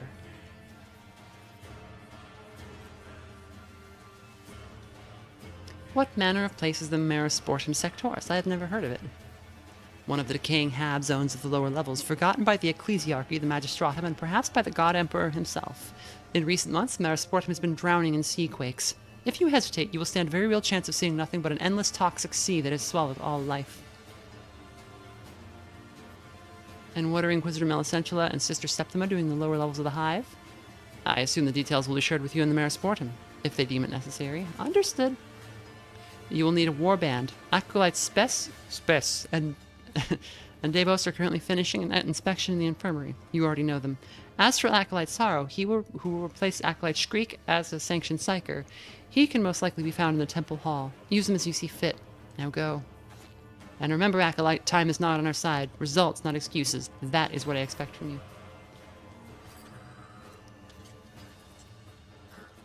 So this is my pet servo skull.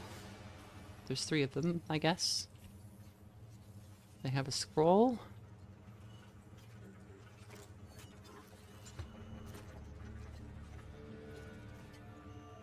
I think one of them has a speaker. One of them has a scroll that it reads off of. And the other one is like a camera.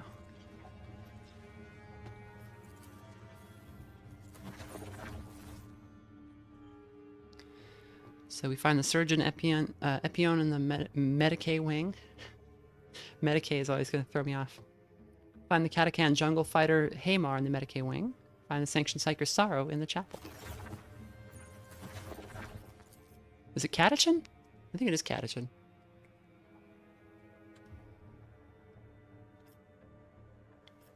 Keep a sharp eye out for any dark signs. If you guys see any dark signs, any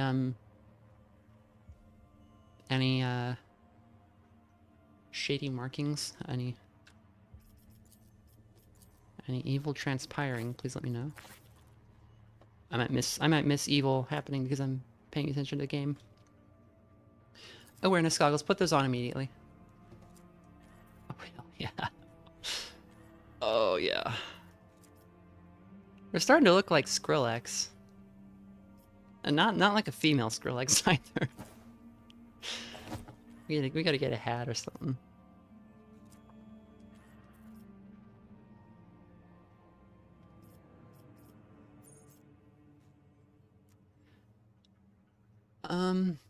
I think we'll save the inertial armor for another character. The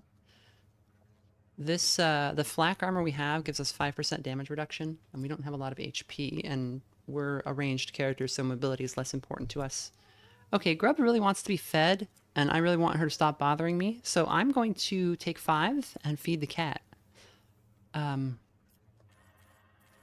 Y'all can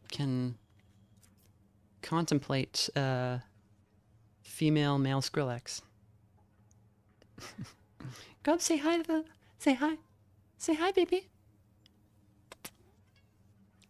There she is. Okay. Be right back.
Cat food is kind of like corpse starch if it was made out of animals instead of people.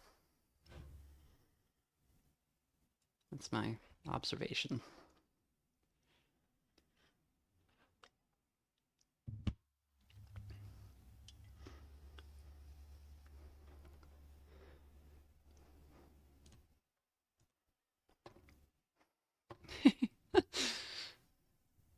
Who starts a conversation like that? I just sat down.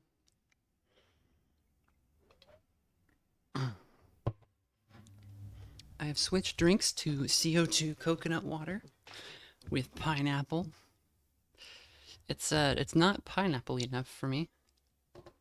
And the pineappleness is detracting from the coconutness, so I don't know if I love it.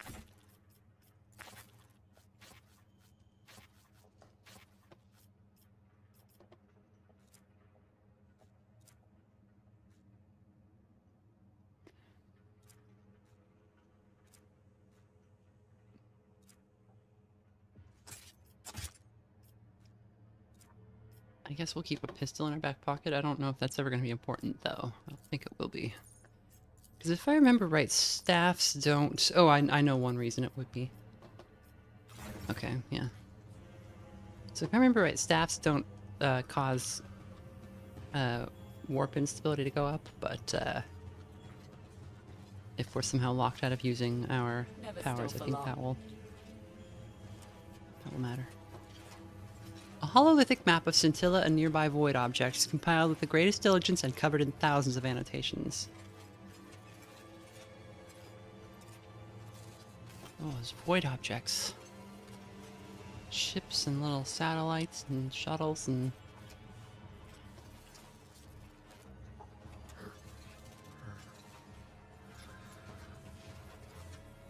Can't they just say quotes? I keep hoping one will say something funny. No sense in delaying. The Emperor's head is fed the holy and sure and thousands of psychers, yeah. True.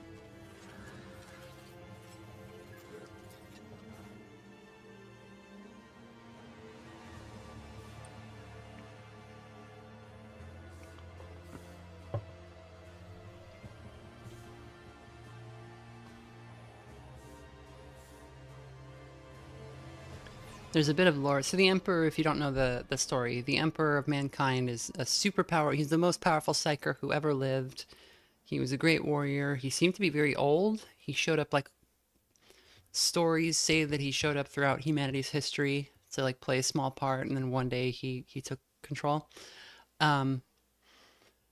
But he he was famously betrayed during the Horus Heresy in 10,000 years ago, I think. And so he was mortally wounded, and they built like a life support system for him, and they just kept improving it, and he kept not waking up. And so he is, he's not dead, but he's not alive, and he's possibly some kind of warp entity of unknown strength and power, or maybe he's just a corpse. It's unclear. And everybody kind of sees something different when they look at him. But there's a funny bit where they oh, we got a scene here. Oh no, it's just the door. There was something wrong with the with his throne, which is like this really complex device, and so the Medicae in charge of him were finally like, we have to, or the Magos biologists in charge of him were like, we have to get God, what are those guys called? The Dark Eldar.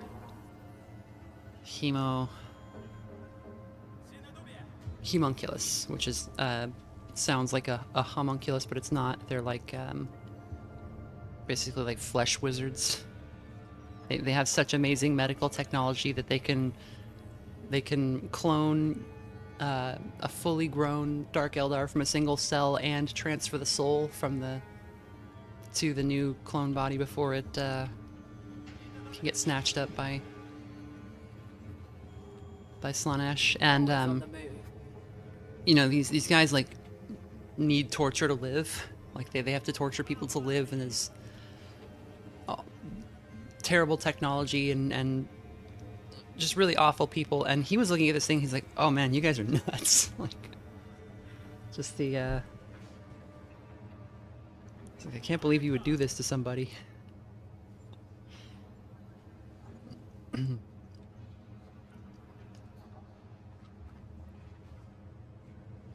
They send Inquisitor Tyrell's warband to Sheltis' valor. Some people have all the luck.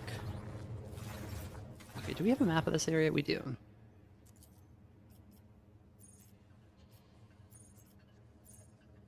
Guys, there's loot. There's little loot.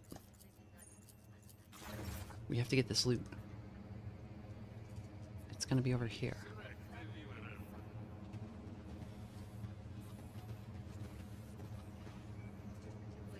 There's goods. Consecrated scrolls and golden tokay and 2 synths. Yes, please.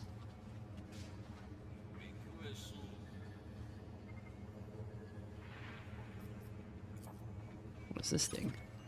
An unnatural cold, one that pierces from the bone to the bone. It emanates from the container holding the thing that I just forgot the name of. The longer you look at the armored casket, the harder it is to tear your gaze away. Rely on your will and your forbearance in our vigil, entrusting our lives to you without complaint. He's not talking to us, he's praying. Moving.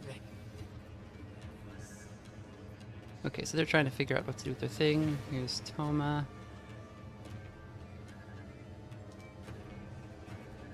We've already discussed everything. I suppose we have. Sorry, Toma, I was just after the loot. I'm told there's more over here. Look at this. More goods. On the mysteries of the mental indoctrination on the death worlds of the Calixis sector. Inside the compact metal tube, sealed with several locks, the pages of an ancient manuscript rustle. The lid bears the title in elegant high Gothic handwriting.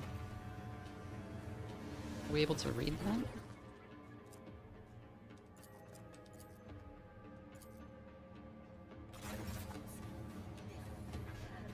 No sense in delaying.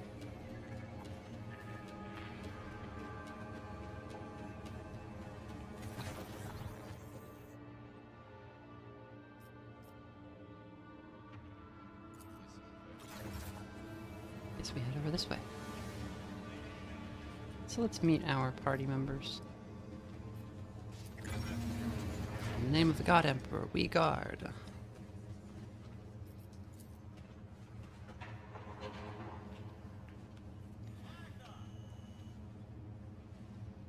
Ancient walls of Bastion Serpentis could not bear the weight of time and eventually collapsed under the heads, upon the heads of its inhabitants.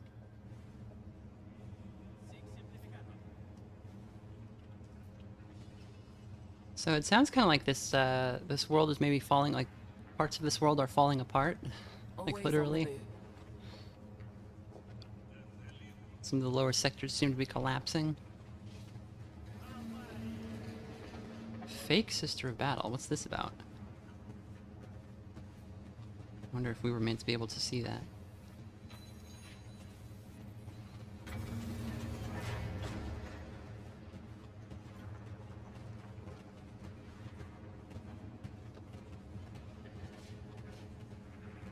Can't talk to them.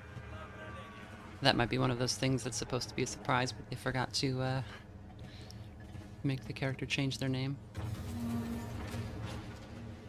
Let's follow these completely normal real Sisters of Battle for no reason.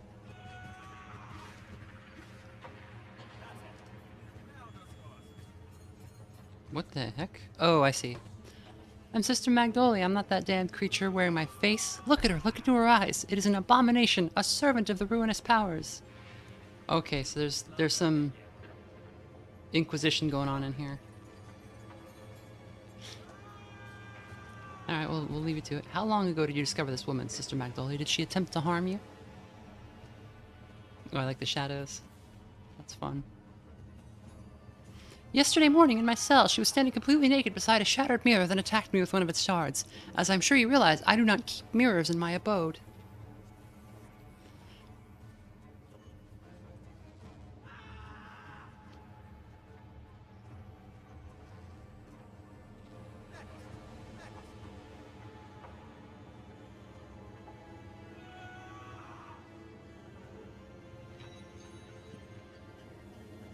That's all. Yeah. That's all. It's just a little vignette. That's cute. There's another torture guide. Do you confess to the deliberate distortion of the Imperial Creed? Remember, voluntary admission will greatly facilitate the work of the investigation. No, I didn't do that. I'm leaving.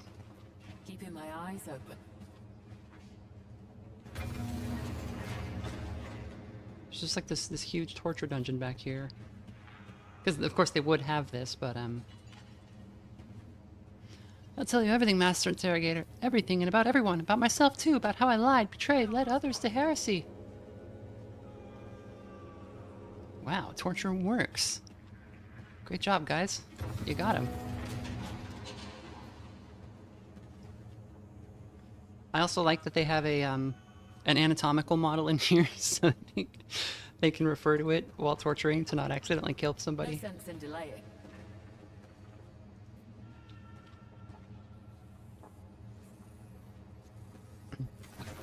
It is a pretty humble torture dungeon by Inquisition standards, but, you know, this is just the part that we're allowed into.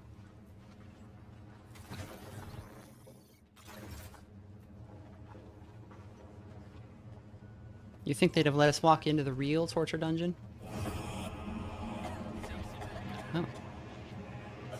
Like an echo from the past or the future, the reality before you has taken shape, absorbing emanations that have been frozen in oblivion.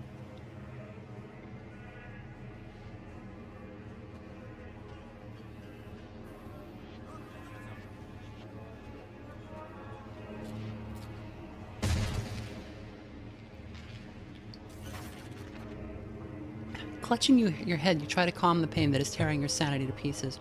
Your heart is pounding, you're short of breath, and the vague figures, either of vision or the agonized illusions of dying consciousness, play out the same scene in your mind over and over again. Blinn looks anxiously at your face. Mistress Acolyte, are you alright? Are you feeling dizzy?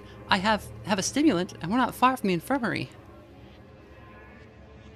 Let's go to the infirmary. Blinn, help me. Everything's fine. You'll feel better in a moment. Just breathe, Vermina. Let's peer at them. These people, this place, are drawn together by the tenacious, barely visible threads of duty and regret, stitching together the canopy of reality and time. Let's touch them. Your hand passes through the blurry silhouettes in a wave of hopelessness and bitterness, emotions that once belonged to someone else and at some other time rolls over you. One killed the other, fired a bolter right into the back of the victim's head, and felt regret. This is neither a dream nor a fiction. It definitely happened, right here. But how do you know that? You just know it, and feel it. It's something natural. Though not so before, it is now a part of you, something that came with the Tyrant Star's curse. You're unable to control it, and it brings torment to your body and mind.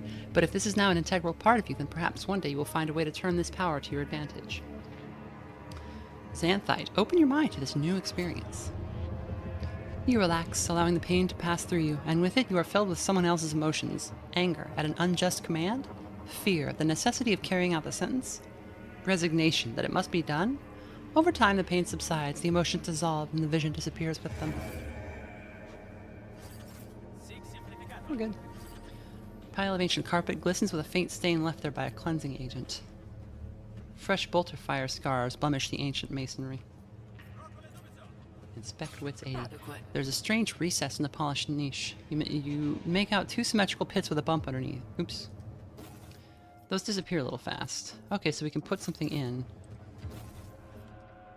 But we don't have anything that would fit. Interesting, okay.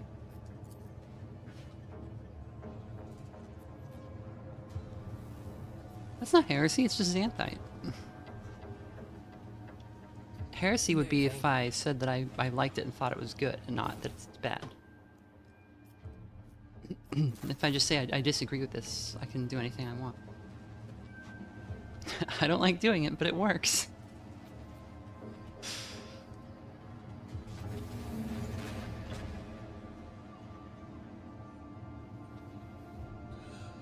Is this Warhammer Disco Elysium? Kind of.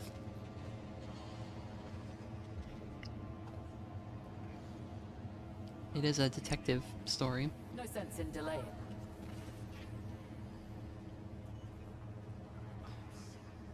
Let's see.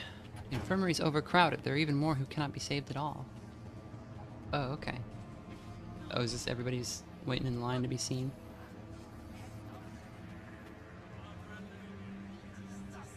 I've got like a little pharmacy back there. Sorry, a pharmacopoeia. Pharmacologia. I'm under strict orders not to engage in conversation. We got the engine seer back here. Always on the move. What's up? You torturing anybody in here? Maybe. You got goods. Inform all Medicaid on this shift and the next. This is important. Important to keep the acolyte conscious until the upcoming interrogation. Fatality is unacceptable. This is an order from Interrogator C. It's best not to argue with her. Acolyte Devane. Analyze the acolyte's condition. Success. A sensation of inner burning accompanied by delirium about melting bones and organs, a cyanotic complexion, and unquenchable thirst. These are all symptoms of smolder fever, a disease of the lower levels of hive syphilis that with proper treatment usually subsides in a few days. Okay, we can grant him the Emperor's Peace. I like that it doesn't tell you what that is. Like, I think a person who was not super familiar with the setting might be like, oh, okay, we'll help him out, and then you just shoot him. Because that's what that is. Inquisitor C thinks that he needs to be kept alive. Maybe there's a reason we would want to not have that happen. But we'll leave him for now.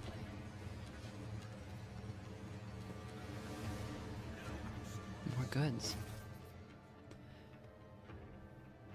Thus, I am forced to conclude that Scintilla is thoroughly and dishearteningly prepared for pandemics of any kind. Standing out in the most lamentable manner, even against this backdrop of monstrous negligence, the lower sectors of Hive Sibelius are potentially even more vulnerable in the face of rapidly spreading contagions.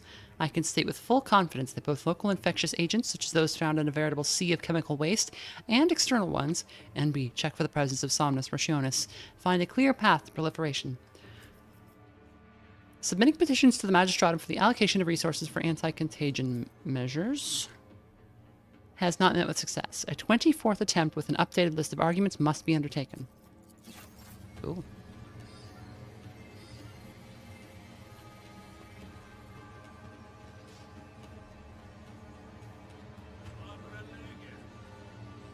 Moving.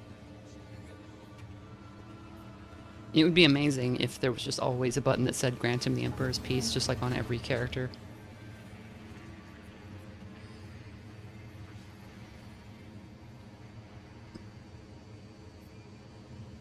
Ooh, we got like a whole little lab here. I think these are, yeah, these are Epion and Hamar. I gotta meet them.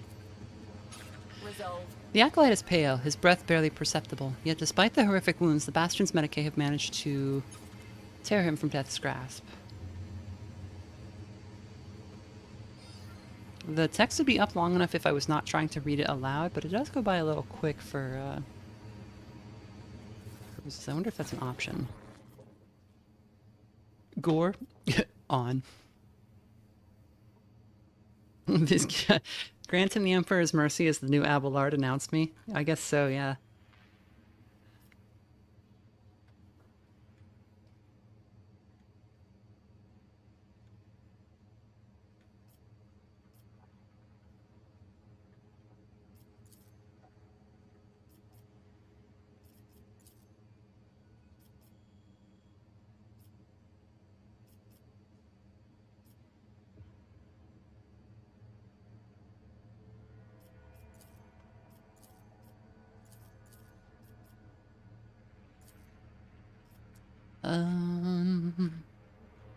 Okay, I don't see a thing that lets us, does anybody, any colorblind? Oh, God. What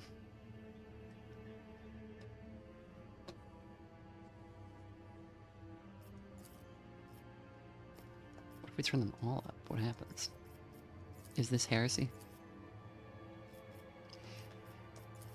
That's the reason that, so color blindness is the reason that Johnny's UI is blue and yellow in 2077. Keanu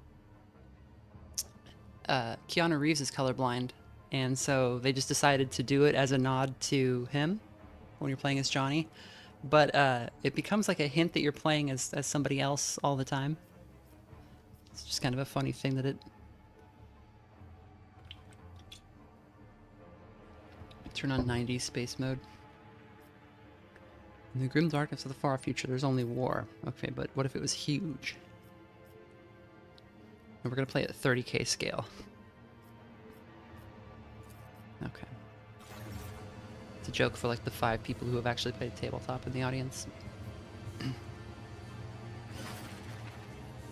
Our colleague is here. Pausing her examination of the soldier's prosthetic, the white-clad Medicaid looks you over with a piercing gaze. I understand that in light of the events in the Great Hall, our unspoken compact of fellowship demands that I offer some words of support. The surgeon's eyes scan your face. The scalpel claw fixed to her hand tenses with a screech before she looks away. When she speaks again, her tone is noticeably colder. However, of all of the accusations leveled at our warband were justified. We lost an Inquisitor and demonstrated a lamentable lack of competence. Don't start. Did we or didn't we retrieve that thing from Schultz's valor? The mission was accomplished and the Cabal agrees. The Tyrrell knew the risks when he decided to leave the warband personally, and he paid the price for his lack of focus. Haymar's keen eyes settled on you. You didn't come here just to talk, did you, Vermina? Haymar and Epione turn their eyes back to the aide beside you, and the young man instinctively steps back. My name's Blinn, and I am the aide stationed under Quartermaster Numis. At your service. I suppose we'll be working together? Or maybe not. In any case, pay me no mind. I'm gonna need you to bump it down to epic scale for me.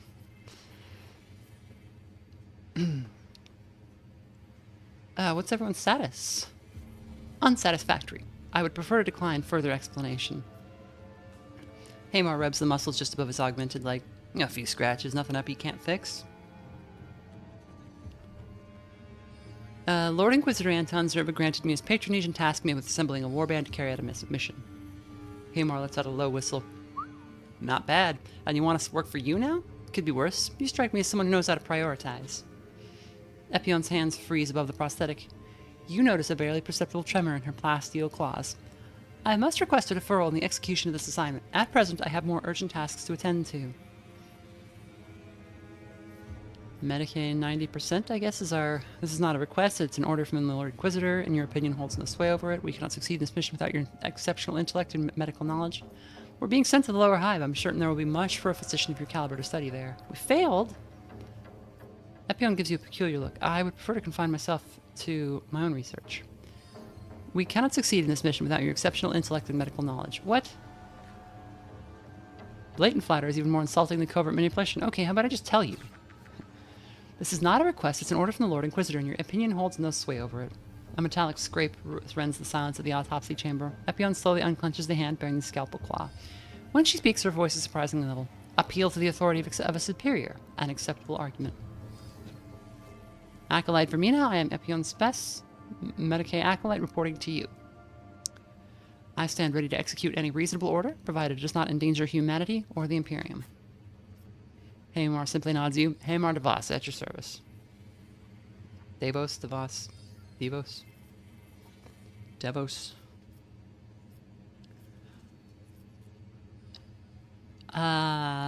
You need to collect one more member for the warband, a psyker named Sorrow.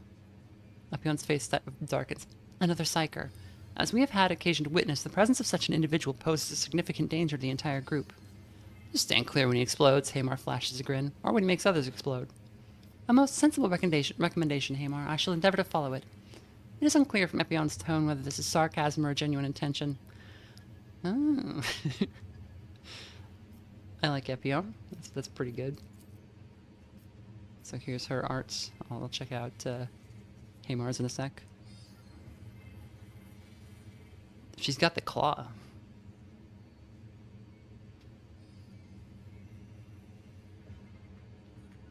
Is there anything you need to prepare before we set off? The Catachan, it's Catachan, right? The Catachan slaps the scabbard strapped to his intact leg. All set, Commander. When do we move out? So they're obviously heavily based on the kind of Rambo and Predator, like Vietnam era kind of GI look. Catachan is a jungle world. It's like even bigger than a Bowie knife. That damn smile. Oh, I gotta voice him like Snake, like Naked Snake. All set, Commander. Colonel. All set, Commander. No, he's not Snake. I can't do it. All set, Commander. When do we move out? I would recommend visiting the quartermaster before departure to replenish our supply of Medicaid kits.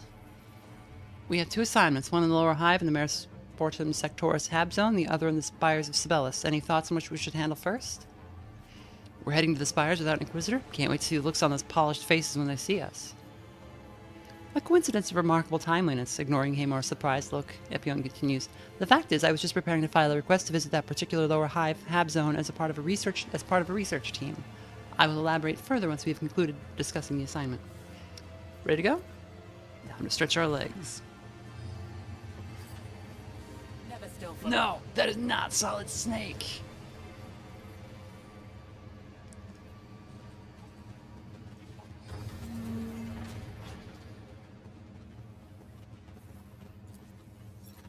The body's covered in a charred crust, its fissures forming a chaotic, unnatural pattern. He's got goods. How am I supposed to get them?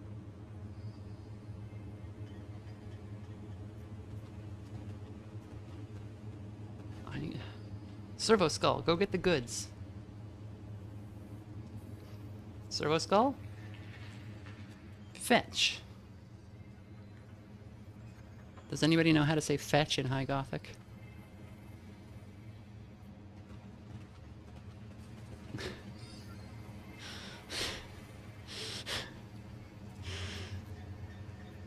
sense in delaying.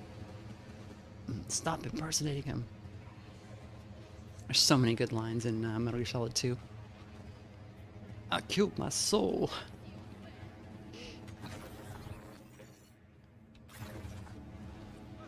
A nerd?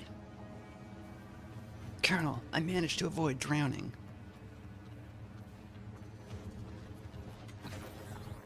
People clown on that line, but given how hard it is to swim in that game, it is like a remarkably normal thing for him to have said.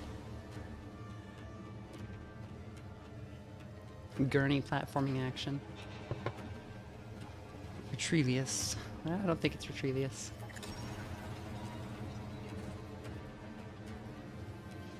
Reconnoitering. Sister Helena. Sister Septima conveys her sincere condolences. Master de Terral was a worthy man. They got sisters on here. Does anyone recognize that color scheme? Black cloak, white armor, gold trim.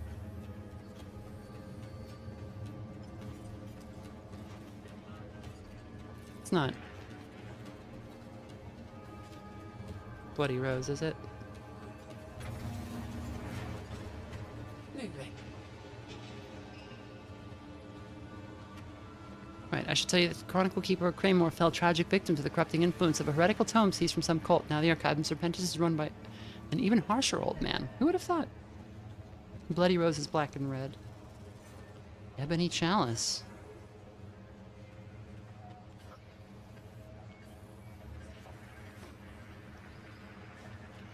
Chronicle Keeper Bloodworth. That's a name. The gaunt man raises his augmented eyes to you. The massive ocular lenses whir as they grind into focus on your face. Ah, you are the acolyte who recently delivered a most remarkable artifact from the Owlcat system. It was originally described by the xeno-archaeologist Marcus Lucius Trenzers in his Contemplations. A great achievement for the Tarantine Cabal, all thanks to you. Who are you? I have not seen you here before. Mr. Acolyte, you are not listening to me at all, are you? An unfortunate accident occurred with the previous Chronicle Keeper, and this is Chronicle Keeper Bloodworth, assigned to the Archive in Serpentis on the Lord Inquisitor's orders 2 cycles and a dozen turns ago. I oversee the preservation of tomes, scrolls, documents, and most importantly, history itself, as the keepers before me have done. Yes, that should be comprehensive enough. Could you tell me more about the Archive in Scriptoris? With a dry, nearly emaciated hand, he gestures along the wall. This abode allows one to barely scratch the surface of knowledge that lies embedded within the depths of the Bastion Serpentis. Only the most frequently requested and most necessary to peruse works are assembled here. The true treasure is concealed from the uninitiated eyes in the restricted section, and even deeper than that, if one day you decide to devote your life to their preservation, I shall assist you in drafting a petition for transfer into our cohort. So he says, Ebony Chalice is black power armor with white vestments. That's the opposite. You guys? Come on.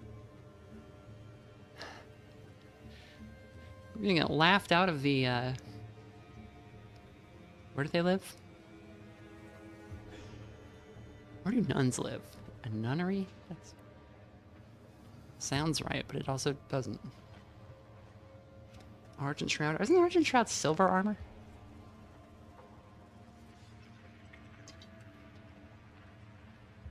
I must go.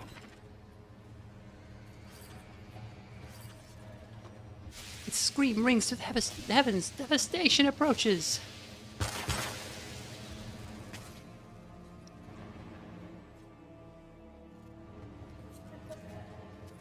Took 10 minutes.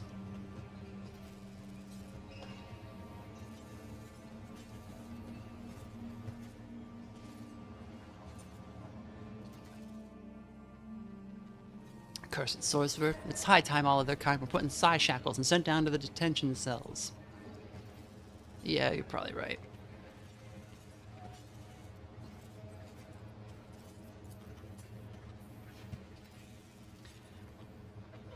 An old plaque at the base of the lectern reads, As the last star fades from the sky, darkness does not triumph. The stars perish nightly so that the dawn might bloom once more. Render the last offering to the day, and the secrets of shadow will unfold before you.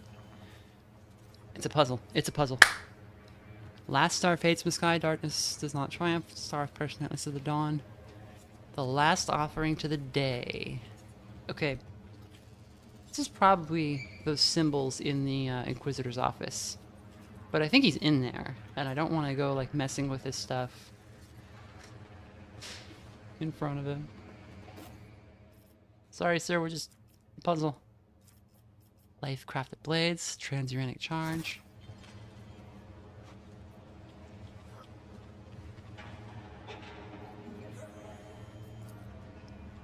Representatives of the Ecclesiarchy would deem the contents of most of the books in the open archive section to be, at the best, controversial. Always on the move. This book was always on shelf 36.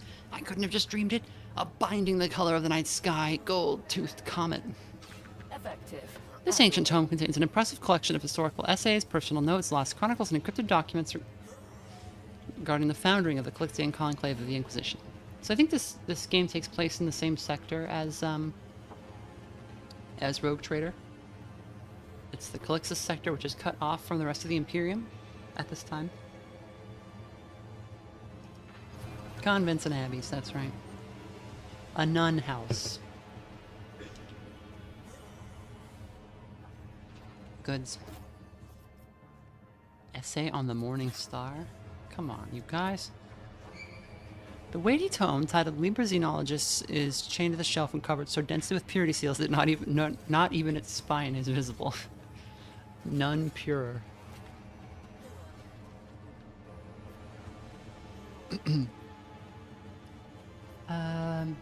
I don't see any more goods.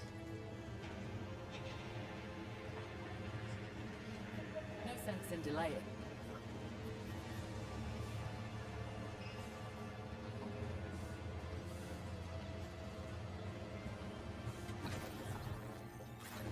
So I guess our guy must be over here.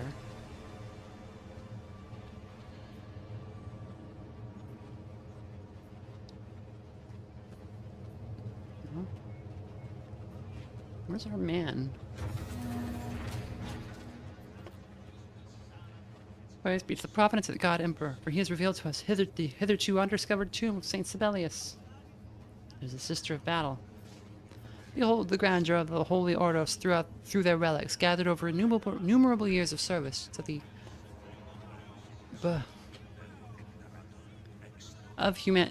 service to humanity in the Calixis sector. They go by so fast. Blinn, I wasn't even reading your text. I was talking to the Sister of Battle.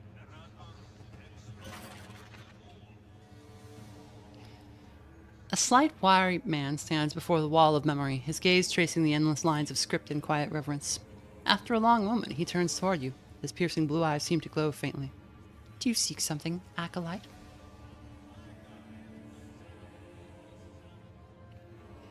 Oh, what is this place? A chapel of the God Emperor. Even those who serve him with fervor require solace and prayer to endure their trials. And this, the man gestured toward the structure of metal plates, the Wall of Memory. A place of reverence for the Inquisitors who gave their lives to his glory. The mere sight of these names, carved in metal, fills one's heart with the resolve to not let those sacrifices be in vain. I didn't overhear your prayer, so I'm not going to pretend I did. Are you Sorrow, the Sanctioned Psyker? Indeed, and you are Vermina, one of those who returned from the perilous journey to the Iocanthus system. The God Emperor has granted you his mercy, a rare and precious thing. I am pleased to make your acquaintance. Tasked with finding you and recruiting you for my warband, the Tyrantine Cabal has entrusted me with a mission. So, the Tyrantine Cabal has deemed you righteous and restored you to the ranks of its servants. I had thought that contact with the heresy of the Tyrant Star would have rendered you an outcast. Sorrow casts a glance at the memorial stand where a plaque bearing Leander de Tiral's name has already been placed. Too many of those sent to Iocanthus have perished in the depths of corruption. My only solace is that for one of them, Persephone, my sister by curse, a swift death became a better gift, sparing her the dreadful torment of survival.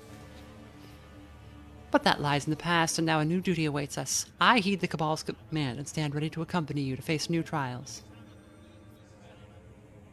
Now, what kind of psyker are you? What sorcery do you command? When the God Emperor's grace fills my heart, I give it form and purifying flame. Sorrow's eyes flare with fire, a fearsome contrast to his placid expression. I am the conduit of his higher wrath, which reduces his enemies to ash and burns away the heresy that has taken hold of the weak and the lost.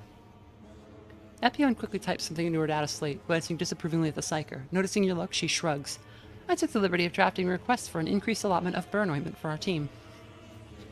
A commendable precaution, though somewhat excessive. For the God Emperor knows his own and shall judge them accordingly. I'll get burned a little bit. Were you and Persephone close? No, she kept her distance. Yet I have always considered it my duty to keep watch over those who share the curse of witchcraft with me, within these walls. Sorrow glances at the memorial plates on the wall. His lips move in brief prayer. She was strong, but she was taken too soon, and her name will remain only in my memory, not in the middle of this wall. Very well. We must go, Sorrow. The God Emperor protects Vermina. I'll leave you to it, Mr. Acolyte. I hope my escort made your return to the Bastion a little brighter, and that I wasn't too intrusive. Since I am assigned to Quartermaster Numas, and he is now assigned to your warband, it seems that we will see each other often. I am at your service any time. Blinn makes a sign of the Aquila. The Emperor protects, Acolyte Vermina.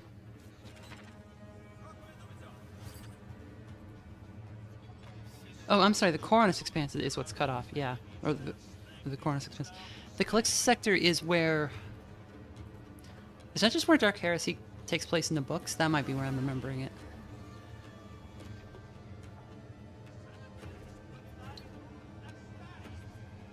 Yeah, it is just the Coronus Expanse that's cut off. And it's not cut off forever, it's like a temporary thing.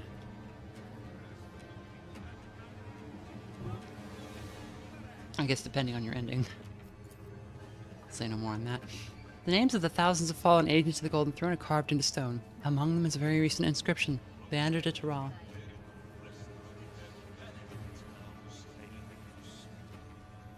Never still for long. Listen to the sermon. Let's do it. Take your place among the faithful and do not hinder the service until it is finished.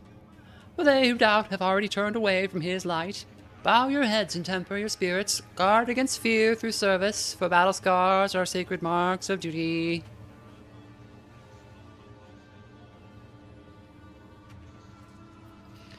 Pray to him, not for salvation, but for endurance.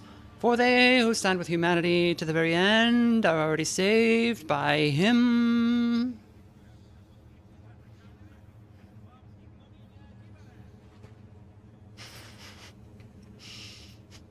God Emperor protects. Alright, off we go. Keeping my eyes open. So we got our party now. Where are we going? After taking critical damage on Iocanthos, the guncutter verdict has been restored by the servants of the machine cult. The acolyte must head to Terminal Lachesis Omega and find the pilot Yomis Haas aboard the guncutter. Elevator in the southern part of Bastion Serpentis, past the atrium. So here, Probably.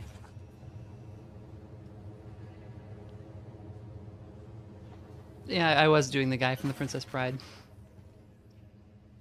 Halt, acolyte. By order of the Lord Inquisitor, individual searches are to be conducted in the interest of Bastion Serpentis security. Stand up straight, arms and legs slightly apart. It's just a routine check. Nothing personal.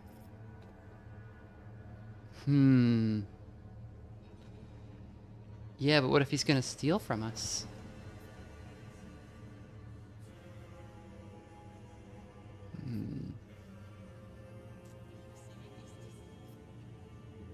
Do you even know who you're detaining, guard? A newly appointed acolyte of the Lord Inquisitor. No special instructions were given in your case. That means I must search you the same way as everyone else. One of the guards trains his weapon on you while another mechanically searches your pockets, boots, sleeves, and pouches. What's this thing? The guard turns the sealed metal tube he found unattended in the Bastion's halls over in his hand. I don't see a sanctioning tag from Chronicle Keeper Bloodworth. Removing any documents from the Archive of Serpentis without his permission is strictly forbidden. Go and return it to him. Alright, I'll take it. Listen, I will not repeat... Wait, you agreed? Just like that? Must be my lucky day. Well then go, acolyte. The search is over. I thought it was funny that they were just letting us take things. That's very good. I'm just astonished that somebody listened to him. Yeah, man. I found an unclaimed manuscript in the Bastion's halls. It seems to belong to the Archive of Serpentis. He glances at the data slate resting on the desk before once more examining the tube. Wrong. Someone has fixed an incorrect identifier to these papers. Not to these alone. Several other documents from the restricted section have entered general circulation and been dispersed throughout the Bastion. They must be returned at once to their proper place. Yes, I shall see to it. Thank you, acolyte. Do you need any help? Assistance? No. Yes, perhaps. One of the cogitators in this hall on the level below contains records of all requests made to the restricted section. If you can determine who is responsible for the unauthorized transfer of documents from the archive, I shall contrive some means of expressing my gratitude. Okay.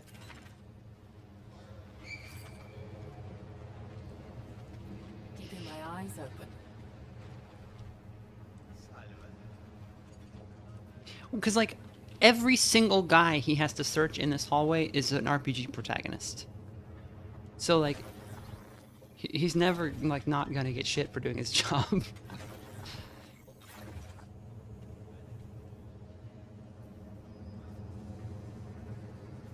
Like, these guys are all acolytes. They have the same job as us.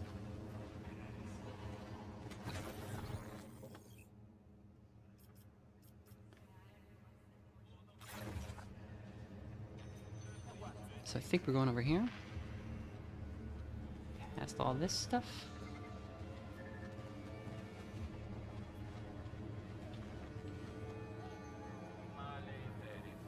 That's some good drudgery.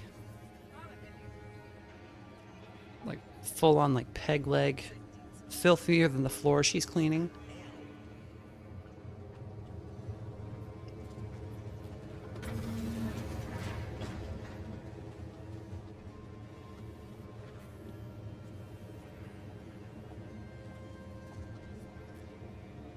There's an arco-flagellant just hanging out over here.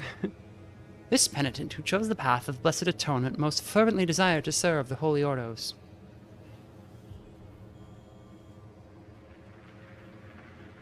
I am not letting that thing inside. File a request, priest, and then await a reply as per regulation NK074, clause 18.32. Can we have him in our party? You evidently did not hear me, valiant guardian of these halls. I have brought you a servant as devoted as he is lethal. Take him.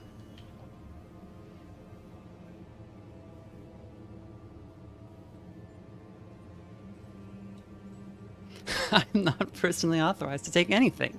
If you wish to speak with the Bastion's High Factotum, go to the Centillium. This penitent. Okay, it's just looping now. That's funny. Can we talk to him? They don't talk. No sense in delay. Arcoflagellants are.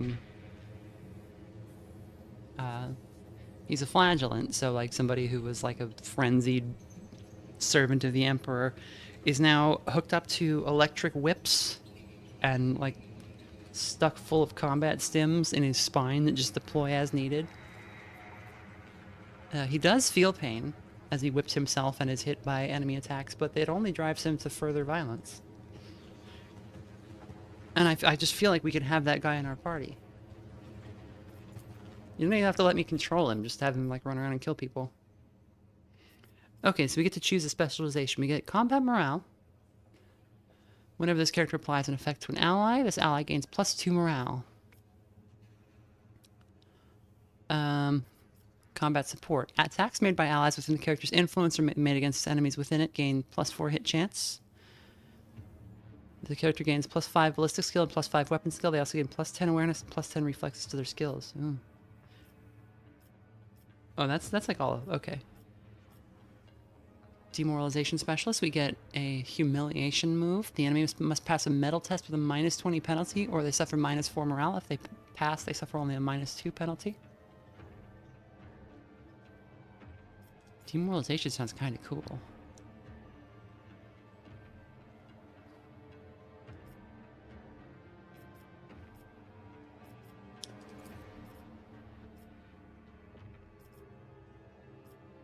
Actually, we want whichever one gives us willpower, so...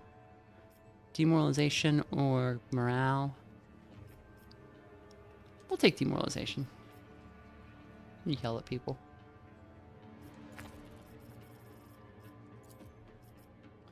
More willpower, always.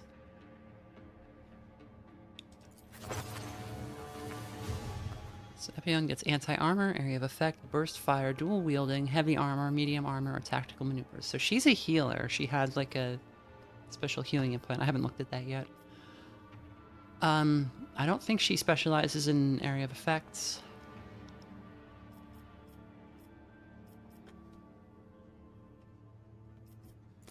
Actually, let's look at her like inventory and like what she can do. So they've started her off with a flamer. Okay, so she is like an area of effect character. A flamer and a shotgun. Right, that makes sense.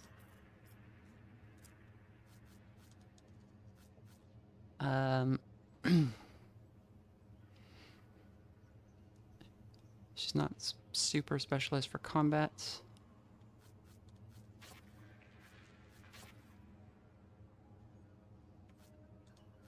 That's her. Pretty sure she can she has a thing that makes her better at using like items. Okay, but maybe she should be an area effects specialist because she's got like the gas grenades and stuff.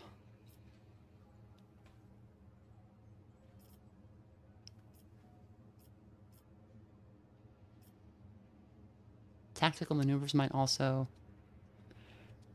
no, it's not worth it. A bit of ballistic skill. And what have they equipped you with?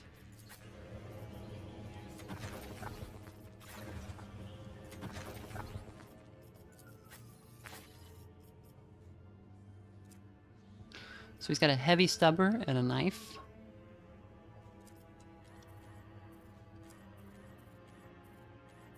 Oh my god, shut up.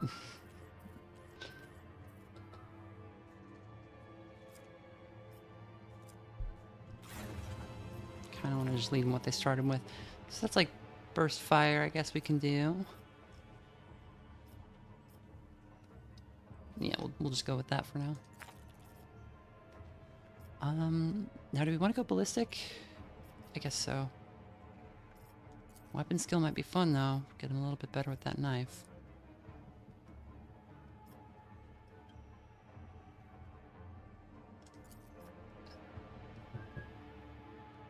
I'll go ballistic skill. Let's get crazy with the stubber.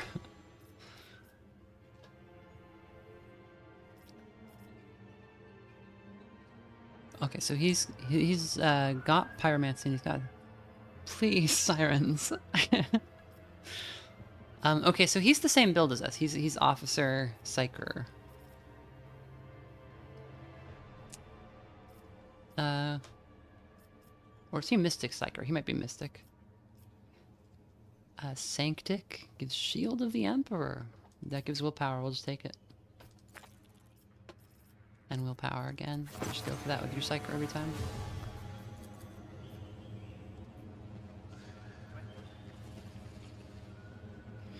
The heat is making people go bonkers, Tammy says. The sirens, I think, are just an effect of... I just live on a street that ambulances love. I used to live next to a hospital, and it was pretty annoying with the sirens all the time. And I was like, when I moved, I was like, oh, finally, I'll be free. And I'm not free, and I'm never gonna be free. Never still for long.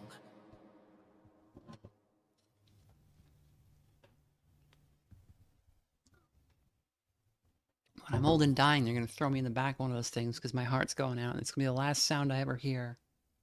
Shut the fuck up.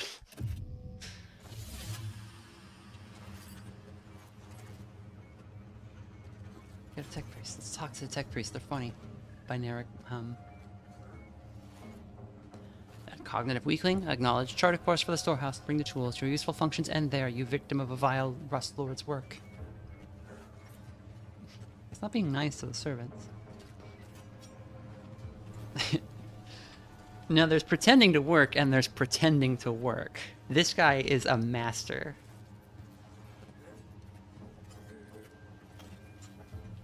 Like, sometimes when I was working in a shop, you know, they'd be like, time to lean, time to clean. I'd like push the broom around a little bit, but I wouldn't really be doing anything.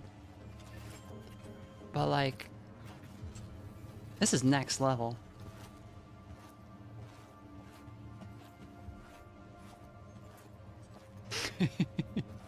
I idolize that guy.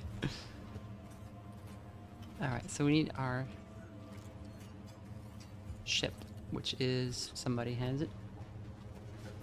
Oh, that seems to be a common thing going on down here. Must be a bug they haven't got yet. The cargo containers are marked with unknown symbols indicating some of them are past deliveries from beyond the Calixis sector.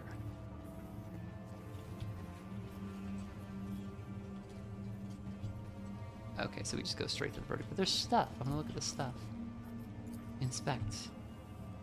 The engraving reads, the God Emperor sends forth his servants to enter the darkness without fear and value duty above life. We'll pray. Let's go ahead and pray.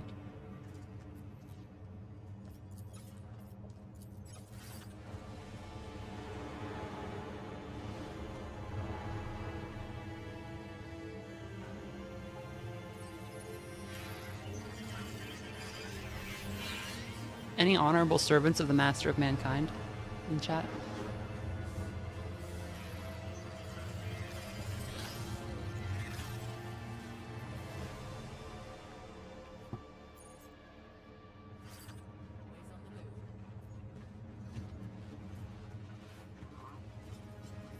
Any fans of like duty and sacrifice?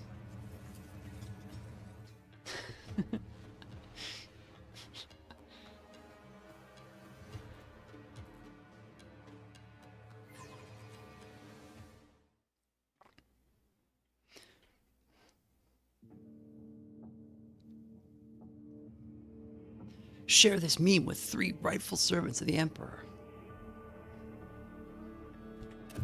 Rightful, righteous servants of the Emperor. I was concentrating too hard on doing this stupid voice. Master pilot is waiting for you on the bridge. Follow me. Okay. A persistent smell of engine oil, dust, and ozone emanates from discharge batteries in this compartment. The machines in the engineering compartment are making ragged, almost strained noises. The heat sears your face. The vid screens display pics of various compartments, supplemented by lines of sacred runic signs and prayer tech formulas. The pilot's seat is equipped with an array of different buttons and levers of unknown purpose. Commander, my regards. A tall and painfully thin man in uniform bows to you with such zeal that it seems he might snap in half. A sly smile plays on his sharp-nosed face. Yermis Haas, pilot of the gun cutter Verdict, ready to serve in the name of the God Emperor. It's fortunate that you've been appointed my new commander of the gun... as the new commander of the gun cutter. After Master Tutoral's death, the Verdict and I could have ended up with anyone. It's a relief to see a familiar face. As he mentions your fallen mentor, the pilot grows somewhat somber. So then, shall we begin your assuming of command? What's the ship's condition? We've been roughed up badly, to be sure, but the tech priests of the Bastion Serpentis did solid work. I personally kept an eye on them. Pick any bolt. I saw it being screwed in. I'd even give a few instructions myself. A smug smile never leaves Yermus's thin face as he blatantly exaggerates his role in repairing the ship. How are you failing after Schultes' valor? I try not to remember, Commander. I've become rather good at it. I thank the God Emperor for every dreamless night. And why are you calling me Commander? Pay it no mind. Haas waves his augmented hand as they're shooing away insects. Naval habits. Calling you Captain feels off. The ship's too small for that, but Commander sounds dignified and fitting. How do I take command of the gun cutter? The verdict is a ship with history and character, Commander. There are certain traditions to follow. To begin with, you must make your first Vox transmission from the communication sanctum. I'll contact you via the comm bead when we've finished. We'll also test the internal Vox communication while we're at it. Very well. I'll return shortly. Keeping my eyes open. Make him run all around the ship. Stupid fucking ceremony Vox announcement. But I announce, kiss my ass. The once luxurious regicide board, replete with finely carved pieces, is now worn down from frequent use. Thick glass of the porthole reflects your translucent image. Oh my god, it's space! A voxcaster used for the service crackles beneath the ancient prayer book. The pages of the tome are imbued with the acrid smell of candle smoke. Burning candles in a spaceship is very funny. The remains of porridge are stuck tight to the plate, and the mugs are blackened with recaf stains. A rolled-up mattress gives off a faint, musty smell.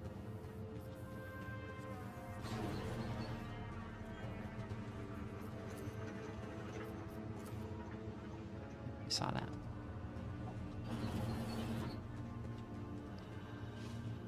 Oh, what is it? Okay, he's praying. He's just praying.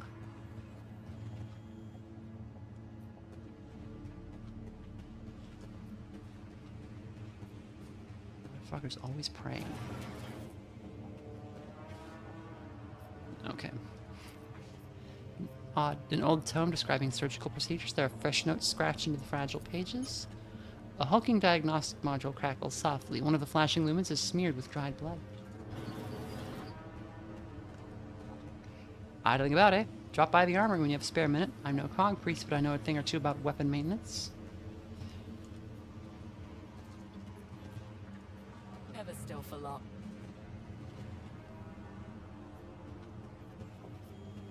Prendre un décaf, mais recaféine.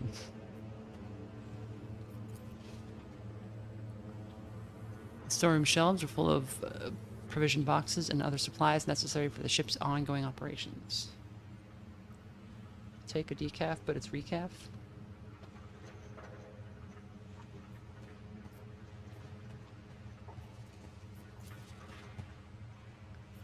Calling a decaf a recaf. The atmospheric valve is wrapped in several layers of repair tape, which are all that holds the flimsy construct in place. At once.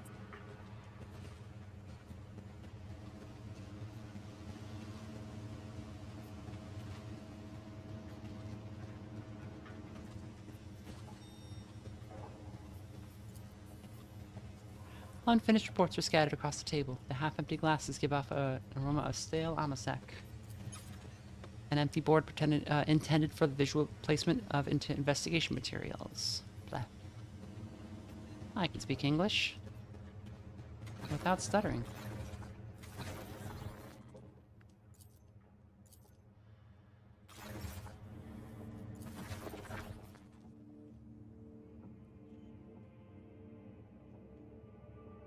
Test the Verdict's Vox Center. Was that just from here? Moving. Where did you say that was?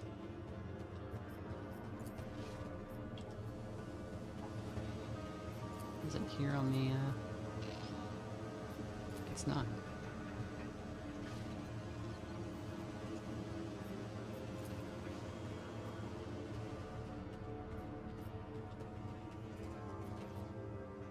It's from a song about a guy who turns psychotic from a caffeine overdose that I heard in high school, seared into my memories.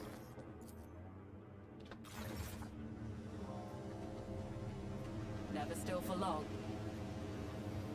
An especially shitty Decemberist song or something. The machine spirits are agitated. Crackles, clicks, and beeps fill the air as if the bulky cogitators were communicating with each other. Vox station turn on.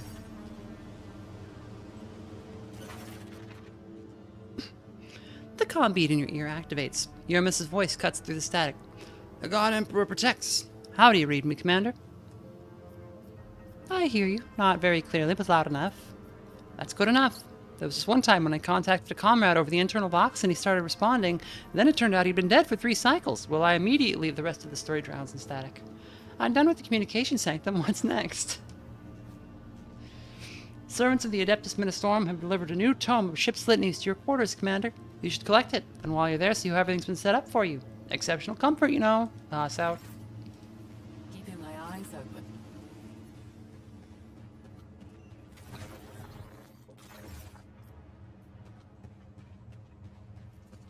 Which one's my quarters? I didn't see quarters.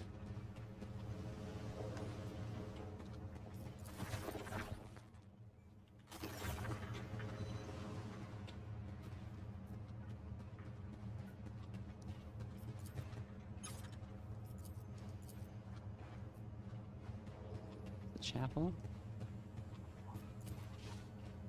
No sense in delay.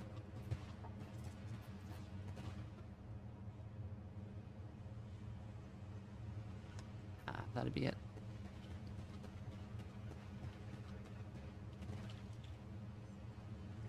Goods.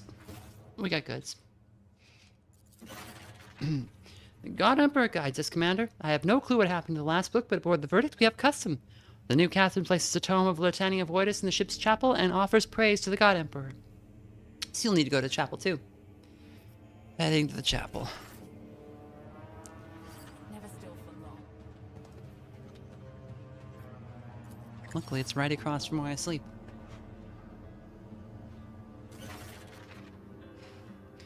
I like how they finally just gave up and made your character sprint everywhere at full tilt. There's a button to, like, speed up, too. I think they added that to Rogue Trader, also. The heavy book lands on the pedestal with a soft thud. The pages fall open to the words, "May the darkness of the void fear the reach of his faithful." Look through the book. You flip through the tome and your eyes catch glimpses of the contents. The words void, death, and horror dominate the pages. Offer prayers to the God Emperor. The words of litany fill your soul with confidence and calm. Amid the resonant silence of the ship, a barely audible groan of vibration spreads through the air. The very bulkheads echo your devotion. You begin to discern the melody the ship is singing. Commander, the shipboard cogitator reports that the chapel has resumed operation. The pilot's voice in your comm beat shatters the illusion. I'll be waiting for you on the bridge. There's just one formality left. You have to fly the ship. I don't know how. Yeah, I do like the UI. It's just like cleaned up. I like the little like Inquisitorial stamps on everything. Speak not of the demon, think not of the demon. Give it neither regard, nor countenance, nor anything but righteous hatred. Well, you mentioned it. Now you got me thinking of it. Commander, I, by the will of the God Emperor, the ordained pilot and keeper of the Imperial vessel Verdict, place my life and loyalty in your hands. Congratulations, you are now by all proper rights the captain of the ship. Can you hear her bulkheads groan? The gun cutter likes you. The Verdict is beautiful, I'll say it. Haas swells with pride as if he had built the Verdict himself. And she'll get even better, Commander. I promise. Is that all? Yes, Commander, we can take off right now if such as you wish. Give me a couple minutes to warm up the engines and recite the litany of ignition. After that, we can be off, be it onto the world's surface or into the depths of the void. You will become a navigator. That's not how being a navigator works. What did you think? Grant him the Emperor's peace. Pranking each other by mentioning cognito hazards. So, the Maris Portum Sectoris is sinking into the ocean, which is bad. I think this might actually be like an ocean world, from what I gathered, and like the entire hive is built on top of it. So that, or it was a whatever the world was, there just happens to be an ocean of toxic wastewater under it now. The Maris Portum Sectoris is sinking into it. The Lucid Palace is where the assassination plot is taking place. My instinct is to go to the Maris Portum Sectoris first because Like, obviously, that's a situation that's not going to last, and I don't care if some idiot gets assassinated in the palace. I'm sure there will turn out to have been a very good reason to go to the Lucid Palace first, but I don't care. Phew.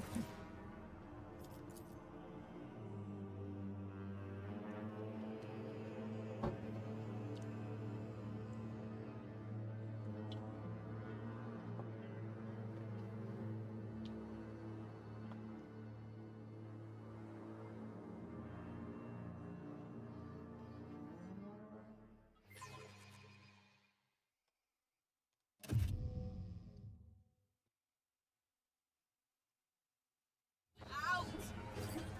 We're all gonna die in here! This evil come for us again! Oppenheimer! They've got the Punisher!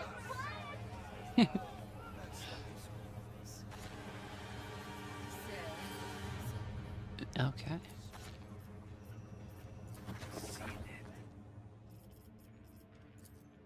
Select a priority mission. Okay. Orientation point. Inquisitor Melisentila's excavation site is outside Marisportum. Sister Septimus fortified camp is on the outskirts.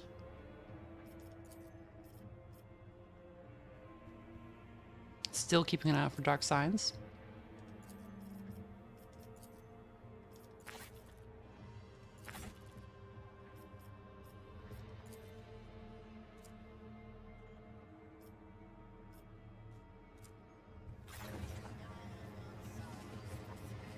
Colleger. They said there was a big fire. Big fire one half blown over. Now those are rich pickings. So we got voices down here. Very good. Recollegers are like people who collect scrap and... There's borders better than you think, Upper Hiver. Just don't let it eat you up.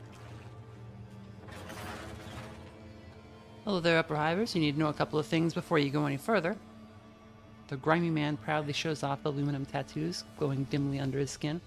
I'm here to make sure everybody knows what's what right out of the gate. The Baron and us, his carvers, we're in charge of this town. We keep order here, so watch yourselves and you'll be good. I've had colder receptions. Can you tell me about this place? So we could flash the sigil here. At tabletop, this would be a terrible idea, so I'm going to assume it is here too. Alright, listen, you're in the lower town. This is where all the outcasts and unlucky sods live. And then you got the divers. Don't mess with them. They're under the Baron's protection. From here, you can get to the upper town. That's where the Baron's lair is, along with the local fanatics, the flock of repentance. Blast them. You're better off not going outside the town. There are upper hivers sticking around on one side and ferals living on the other. The Baron drove the ferals out of town, and now they'll pounce on any scrap of meat they can find. What are ferals?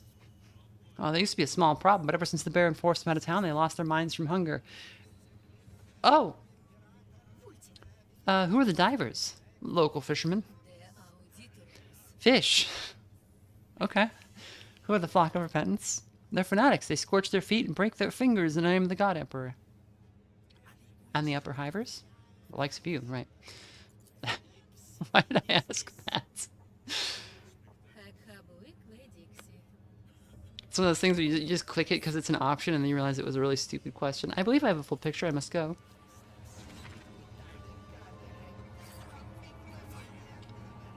Okay, so I like this. This is cool.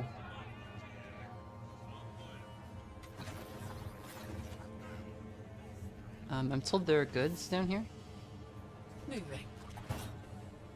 Door's locked with a heavy-duty padlock. Without a key, not even an explosion would help you open it. Push. Tread carefully. Goods? Oh, goods. Yes. No, you didn't. This is my dump. And everything in it's mine too. What's this? Pictures looks like. Huh. Put a bolt through my gizzard if it's not a rich folk thing. Run for it! They're coming with guns! Oh, fish boat! Chuck it! They'll say we stole it! Be on your guard. A cracked data slate. A man in sumptuous clothing is shown on the cracked screen. The pict bears a caption, Isteval Bar de Luc. Isteval Bar the Duke went went missing 2 weeks ago. Last seen in the Maris Portum Sectoris. Appearance: blonde hair, green eyes, wearing a red jacket with a gold-colored scarf around his neck. Height: above average. Build: slender. Identifying features: gold implant in place of his right hand, tattoo of 2 skulls on his left leg. The data slate owner left some personal notes below. Maris Portum is dangerous and smells like an outhouse, but his relatives paid the magistratum handsomely to look for him. I need to speed things up, or I could say goodbye to my fee. Isteval was seen down the shore. Madman. Why would he come down here? Locals talk about a maniac dismembering people. A lead? The delicate noble could fall victim to such a person. Found unidentified body parts on the shore. Strange clothes. Hopefully not Isteval. Similar remains found on the lower levels. Killed symmetrically. Killer's signature style? I need to keep looking. The last entry is corrupted. It has a holographic map that looks like Maris Portum. The text is unreadable, but the creator has marked 2 points and drawn a line between them.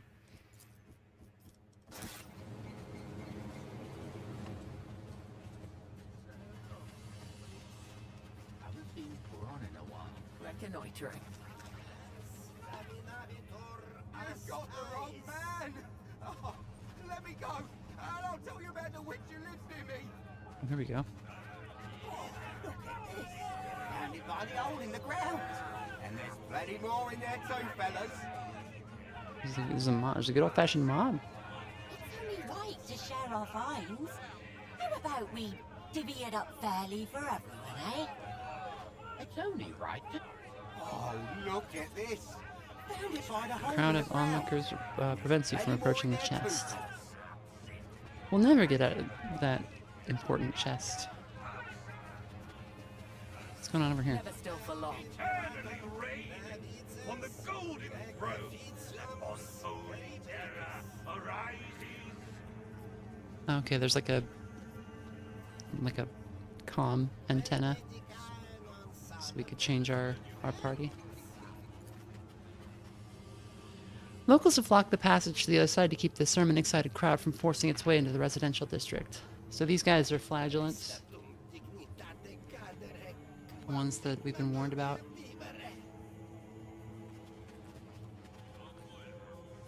A lot of peg legs. At once.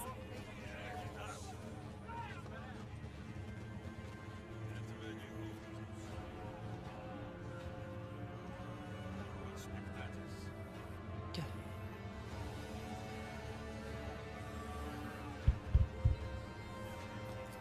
Turn on? Yeah, I don't even know what it is. Yes.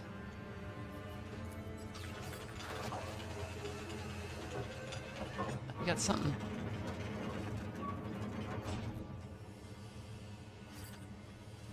What the hell is this?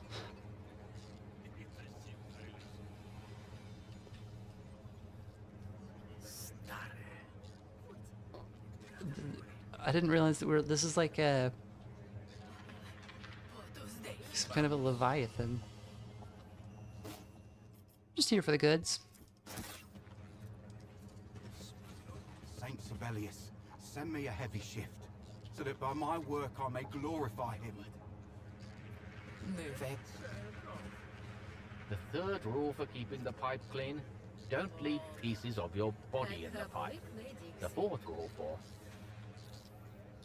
Saint Sibelius, send me a heavy shift, so that by my work I may glorify him. The third rule for keeping the pipe clean: don't leave pieces of your body in the pipe. The fourth rule for... Monstrous spawn of the deep sea of the Maris Portum Sectoris. Keeping my eyes open. That's pretty good. So, if I take on 3 more shifts, I can become the 5th assistant to the deputy attendant. Is this a known creature? Often these in Rogue Trader, like if you knew your stuff, it would be something from some book somewhere. Doesn't look like a Tyranid.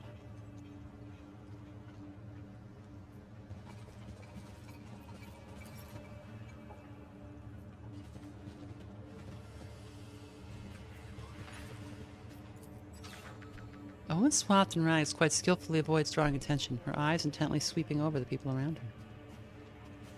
We got hermits. The sea feeds us. The sea takes us. Only it knows what awaits us.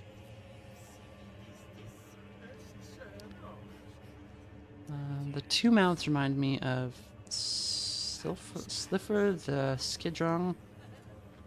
That sounds like something from Reconnoiter it. the Space Wolves world. Gonna assume that's what it is. Ah, there's a pipe that has HP that we could damage. Am I just able to like shoot that?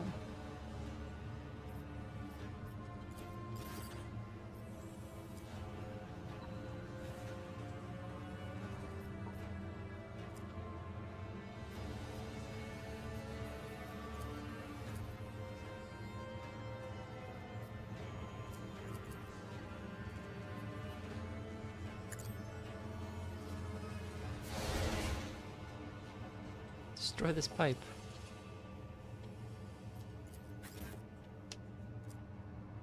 Concentrate fire on pipe.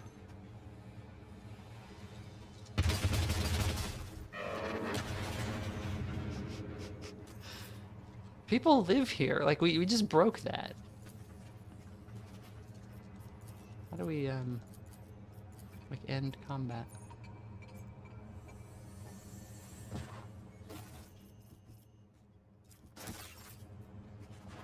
Like, that was probably important pipe, right?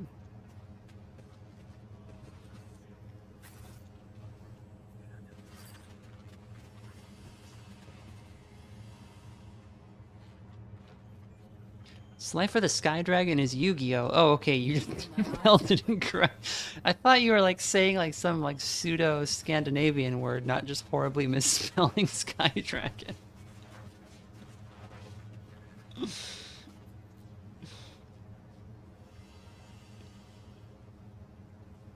Ecclesiarchy's here.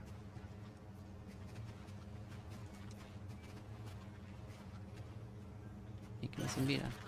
Truly allowed to behold an agent of the Golden Throne. One of those who fervently serve the God Emperor within the ranks of the Holy Inquisition.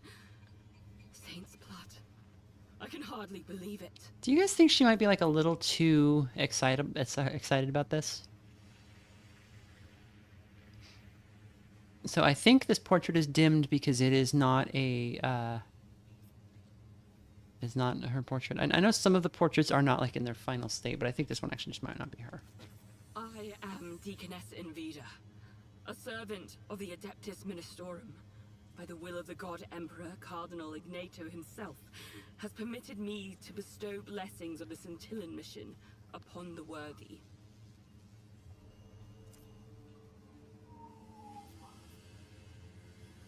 What brought you to this place? Thousands of times I have prayed to the God Emperor to grant me a chance. A chance to serve the Imperium and humanity. And so, at last there came the hour to choose who among the clerics would accompany the Blessed Sister into these lands. It took many pleas to be given a place in her retinue. And now, with the greatest devotion, I aid the defenders of humanity. Okay, may I see these blessings? I think we can sell her our vendor trash.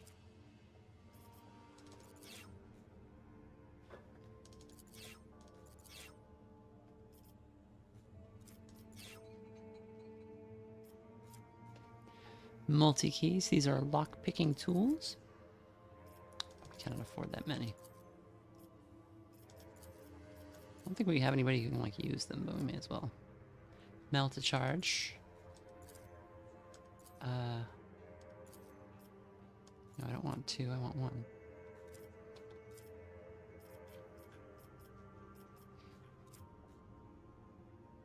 Noble gloves. If the wearer is not attacked this turn, they gain +5 damage reduction until the start of the next turn. That's really good. Can we, like, sell some stuff?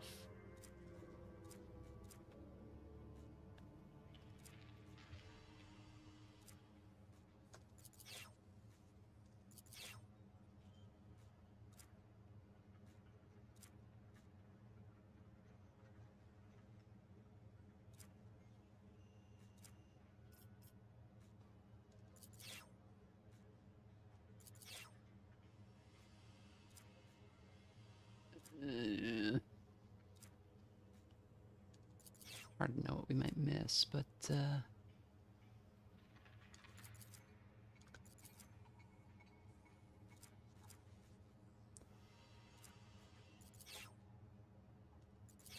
yeah, screw it.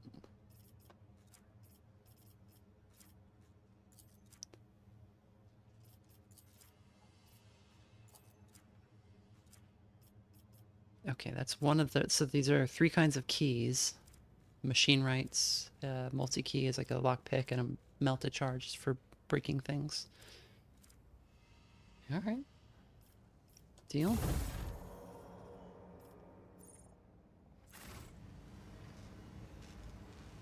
Big E used Exodia.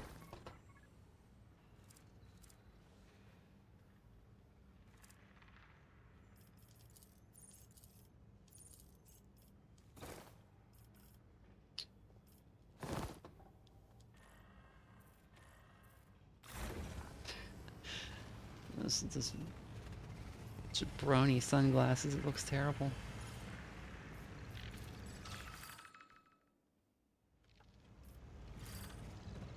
Adequate. This is your Septimus banner. It commemorates an obscure saint of the Order of the Sacred Rose who devoted her life to service.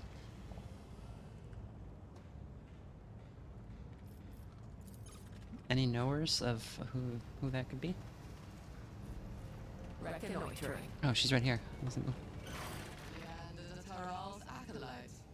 I remember you.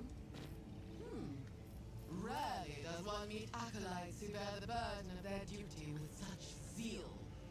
Continue to be steadfast in your undertakings, and you shall learn the grace of serving the God Emperor. Lord Inquisitor Zerva sent me to assist you, sister, yet I know nothing of your objectives. I thank the God Emperor for this.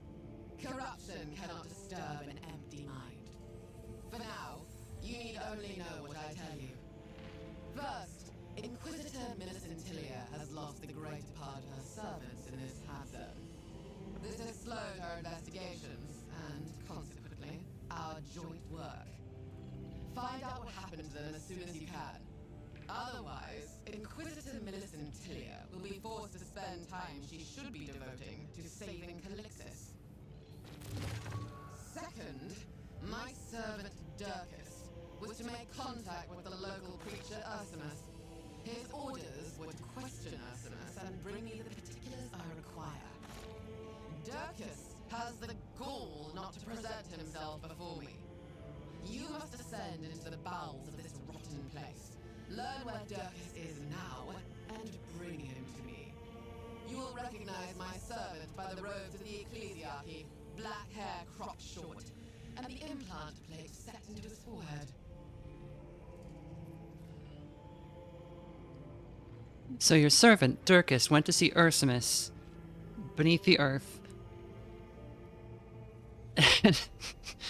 A kid named Dirkus. Dirkus and Ursimus. Come on. Okay. So, look for Dirkus and Ursimus. Since when are we obliged to act as lackeys for the... Colonel, since when are we obliged to act as lackeys for the Adeptus Sororitas? The Lord Inquisitor has transferred all of you to serve under my command for the duration of this mission. Therefore, at present, you are to follow my orders. What happens afterward, only the God Emperor knows.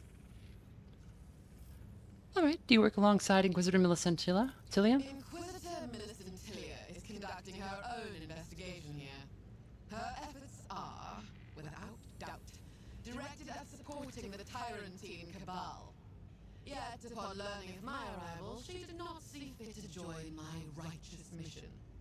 Our talks about working together have stalled, and she now avoids my company.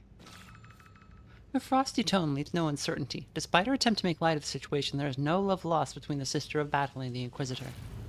Given Inquisitor Millicentilia's dire circumstances, it is all the more surprising that her agent, Rufinus Scragg, is probing the Marisportum Sectoris on some mission. I must know what he is trying to sniff out. My people have lost track of him. Therefore, I entrust this task to you. And I'm like punching this into a data slate, like Rufinus Scragg. Just every time somebody has a funny name. So, Owlcat did 2 Pathfinder games, and Pathfinder itself has funny names, and Owlcat really took it up to another level. There's a guy in Wrath of the Righteous named Horgus Worm, and at one point he's like, Horgus, I have something to tell you. Horgus Worm isn't my real name, and I'm like, it isn't anybody's name.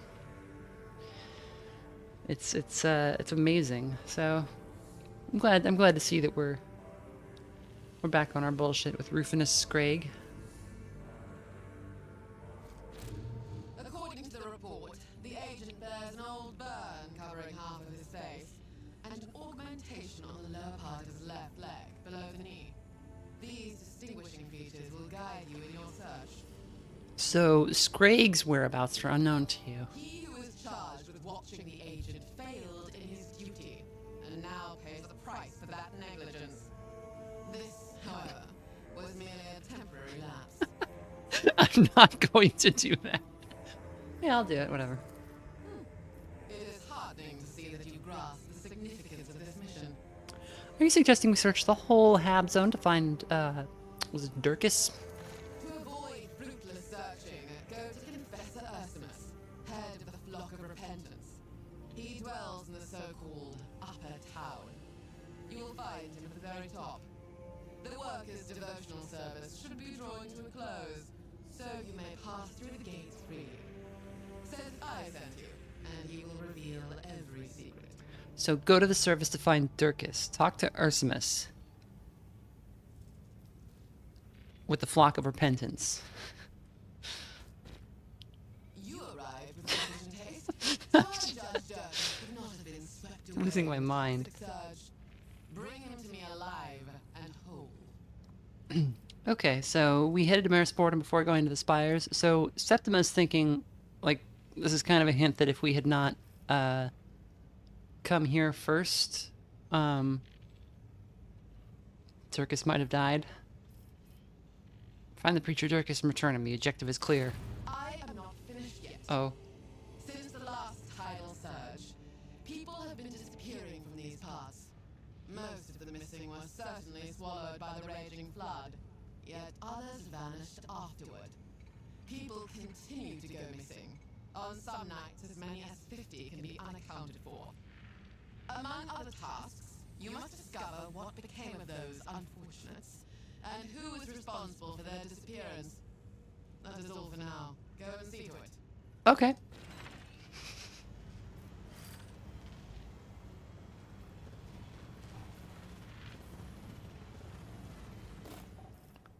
More goods. The ignition unit is registering an approaching layperson. High probability of ensuing communication. What is the reason for your query, layperson? The entire demeanor of the tech priest, from the flickering ocular lenses to the nervously clenched fingers, exhibits extreme tension, clearly triggered by your presence. What do you do here?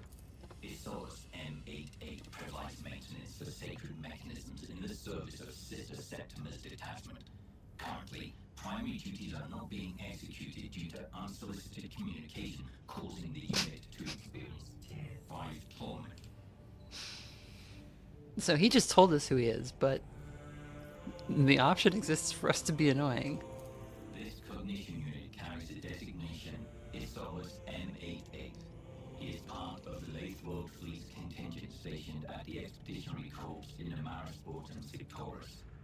This unit executes regulated issuing of equipment from the Adeptus Mechanicus repositories, on condition of adequate access level. I need equipment.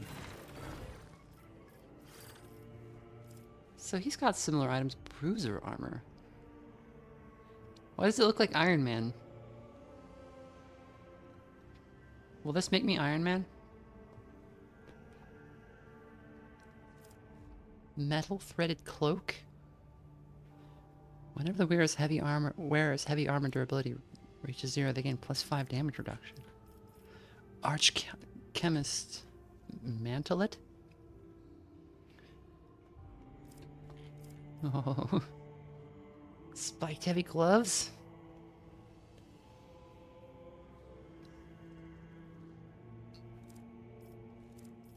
Helm of Fear.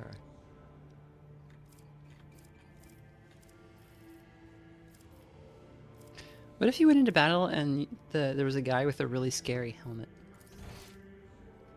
So this reputation system, it made its first appearance, like it was in Rogue Trader, and in Rogue Trader it stood in for money because a Rogue Trader is so rich that like buying an item is not like a meaningful video game interaction you could have. So you would need certain amounts of reputation, which basically served as not quite as currency, but like as access to items. Scintillan mission. So this is the Ecclesiarchy, the Lathe World's fleet, or the Mechanicus, the Scintillan Fusiliers. These are the guard. The Lucidians are the... So we have the Ecclesiarchy, the Admech, the guard, and the nobility.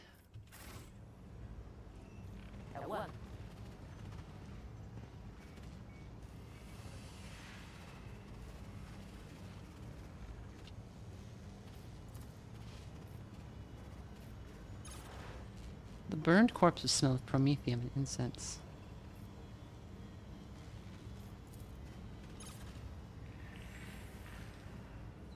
Field bunker. I told you they lived in a nun house. You all said, oh, they live in a convent. No, they live in a nun house. And it's this. It probably, like, packs up and flies around, like in StarCraft. You could, like, move it over here. This is one of those maps where there's, like, not a lot of land, and you have to, like...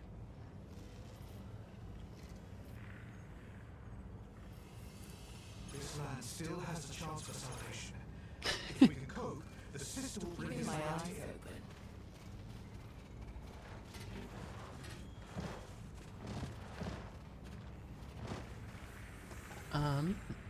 Okay, so it's... we'll go a little longer. Wow, there's a lot of people in here. I guess people like Warhammer 40,000. You are the servant of the Tyrantine Cabal, if I am not mistaken. I am pleased to welcome you. Your name has been on everyone's lips at the Bastion lately. Assisting the Sister of Battle is doubtless a good deed, but still, an acolyte ought to work with proper Inquisitors. Do you not agree? My patron, Mistress Millicentilia, is right now inspecting the excavation outside this little settlement. A courtesy visit would be, at the very least, prudent on your part. I can escort you to her. Immediately. Let's go. Very well. It is not a long walk, but watch your step. The local water is full of toxic chemicals. Benjamin Zelnick says your reputation with them also affected some dialogue in the ending slides. Yes.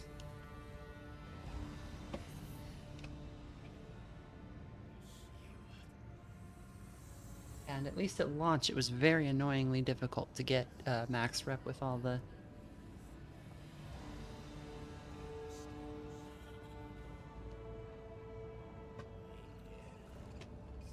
Does anybody know where the other end of the cable for my phone charger is?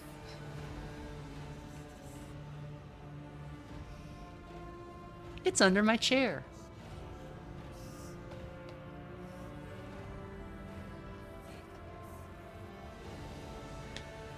A shocking development. Grub has it. Grub is passed out. She's probably mad because we didn't get cuddle time after dinner. That's what she usually demands.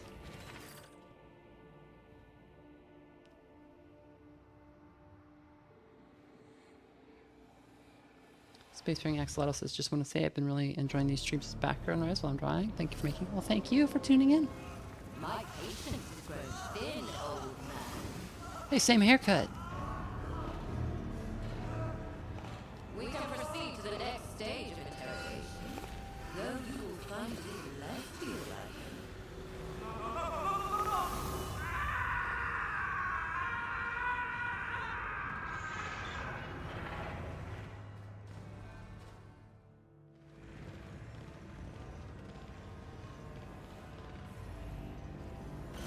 Have you remembered anything? Oh, this lady was at our hearing. Yeah, I remember her now. We have guests, Inquisitor. Mistress Miller Santilia. I saw her at Sister Septima's camp and thought it best to bring her to you immediately. I give the Bastion's envoy over to you. By your leave, I must return to my post. So our boss advised us to not trust this woman, but to work for her if we need to. Anton Zerb's newest protege. I thought she'd make an appearance sooner or later. Spess, I've not seen you in some time. It is a pity that you decided to use your talents in the service of another Inquisitor. Epion gives the Inquisitor a reserved nod, but does not say a word in response. I'm here to provide assistance in your mission. Is that so? I did not request any assistance from the Cabal. Since you are here, that means you were sent by Lord Inquisitor. Only he knows about the mission. Gareth, see to the witness's wounds. He is not permitted to die before the end of the interrogation. Dariel, I'll be waiting for a report on our progress. As for you, your arrival is the best evidence that the Lord Inquisitor is losing patience. Isn't that correct? The Lord Inquisitor wishes to know the reason for your prolonged stay in Mars Portum Sectoris and is offering his assistance. My expedition team has gone missing from the excavation site. Workers, disciples of the machine cult, and guards. It started with the first seaquake that hit this half zone. The workers complained of fatigue and ceaseless nightmares. This is not a local incident. People all over the Maris Portum Sectoris are suffering from similar symptoms. Many of them have likewise disappeared without a trace. More and more are going missing every day. Reports have shown that these disappearances are systematic, so we can rule out natural population decline. We must learn why people in the Hab Zone are disappearing, and you will begin your investigations right here in my camp. Even an amateur could see there are signs of looting. It might have been more than one group. Was it several? Find out. Reconstruct the events that took place at the camp. I graciously give you my permission to use the sacred mechanisms bestowed upon the Ordo Xenos by members of the Cult Mechanicus. The Inquisitor gestures to several bulky Cogita cases. One of them bears an inscription in calligraphic writing under an abundance of purity seals. It reads, Hollow Invoker. And do not forget to interrogate the witness. The old man knows something, but it seems my methods have caused him to lose the last of his memory. I do not have time to coax the answers out of him, so you will deal with it instead. When you are done, report everything you have learned. Any questions? Hollow Invoker? I've never heard of such a machine. That is unsurprising. This is a rare piece of archaeotech that even I had to go to great lengths to obtain.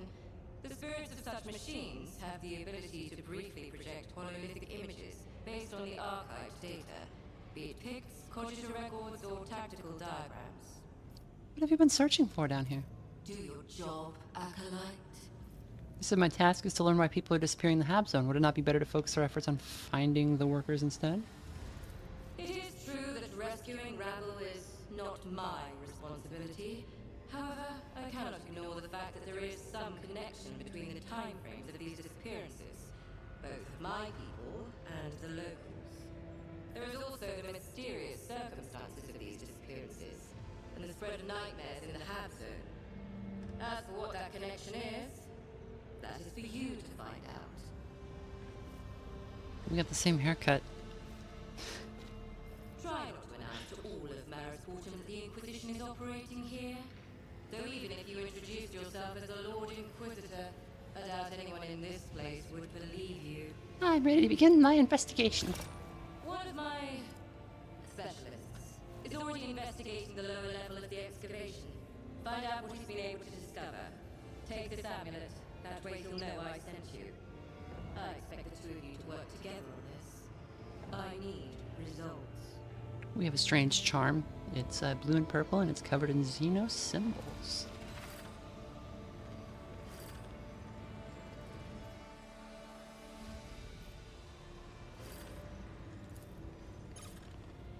An authorization code is required to access this sacred machine. I hope we can be done with this soon and get out of here. Somebody been looting? That's crazy. The old man looks up at you, exhaustion written in his empty gaze. His dry fingers fiddle mindlessly with the edges of his blood-stained rags. It's a rare fortune to see an acolyte of a dead Inquisitor not fallen to the grave on Cabal's orders. Numerous signs of bruising, superficial damage to the surface layers of the skin, apparent loss of integrity in some of the smaller bones. The procedure was performed with sufficient expertise to ensure that the witness would not expire, yet retain the ability to feel pain. Still, I would recommend refraining from further application of violence, given the subject's age.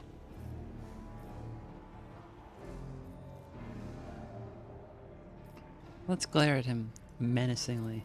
Ask me anything, mistress.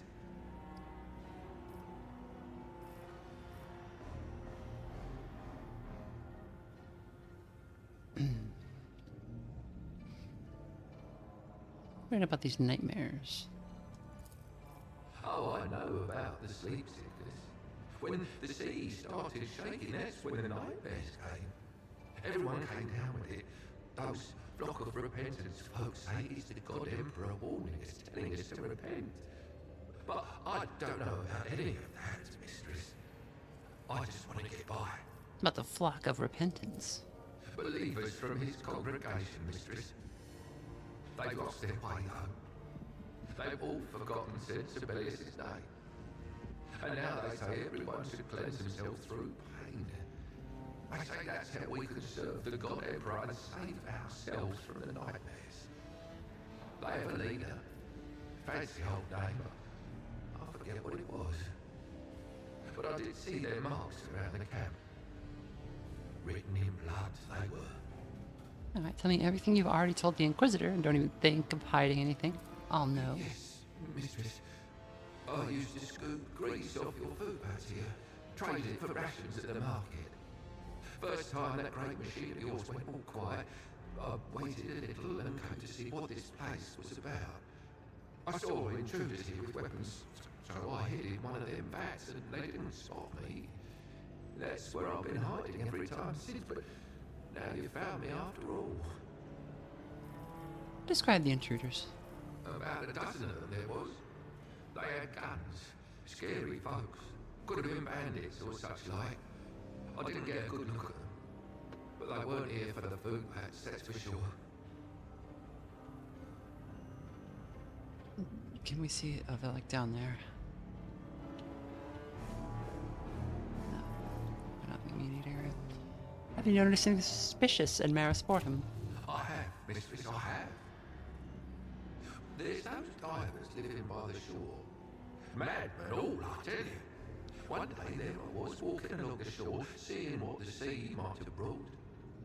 I look over and it's them divers, chanting something, or maybe it was witchcraft, I couldn't tell. And then they started dumping corpses in the water. I took off running. It was horrible. The divers perform sinister rituals on the shore of the town, after which they throw bloody corpses into the sea. I heard those apostates worship some sea creature like it's a saint.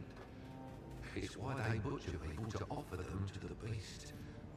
I haven't seen it myself, mistress, but it's what people say. Is that everything?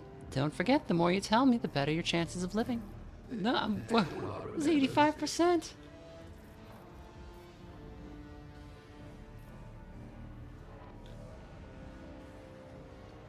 Think a little longer. My companion will have to go rummaging in that head of yours, and that will be very painful. I don't like doing it, but it works. I've told you everything, mistress. I really have. The Baron. The Baron's orders were that no one was to come near this place. But those armed intruders, they look like his lot.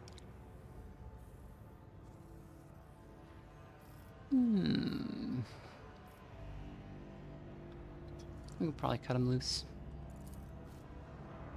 Grunting and teetering, the recruiter gets up from his knees and takes a step back, trying to regain his balance. Gareth catches the other acolyte's eye and nods toward the old man. Oh, Sensibilis. Thank you, mistress. Thank you. Thank you. Thank you so much. I've been having strange dreams of blood lately. Must be from all this damp air I'm breathing. Yeah, it's probably nothing. That's probably not bad. It's probably fine that you're having strange dreams about flooding. I wouldn't worry about it at all.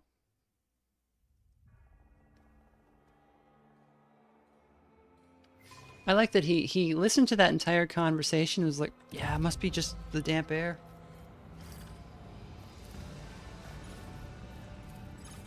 The tracks left by steel-toed work boots are intermingled with numerous other prints. It is difficult to work out what happened here in the chronology of events. Multiple prints detected on the bedrock and surrounding area. Initiating scan for further analysis. Alright. There are knife marks on the inside of the vat. Someone tried to scrape out the hardened leftover porridge. Are these the fabled food vats?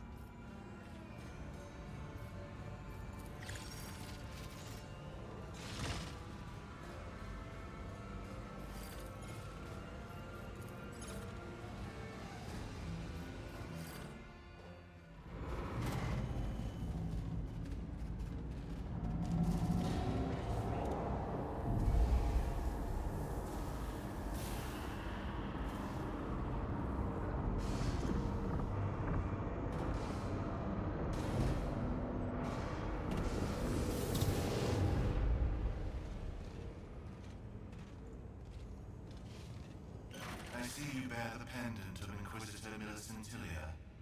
Greetings, emissary. Hi.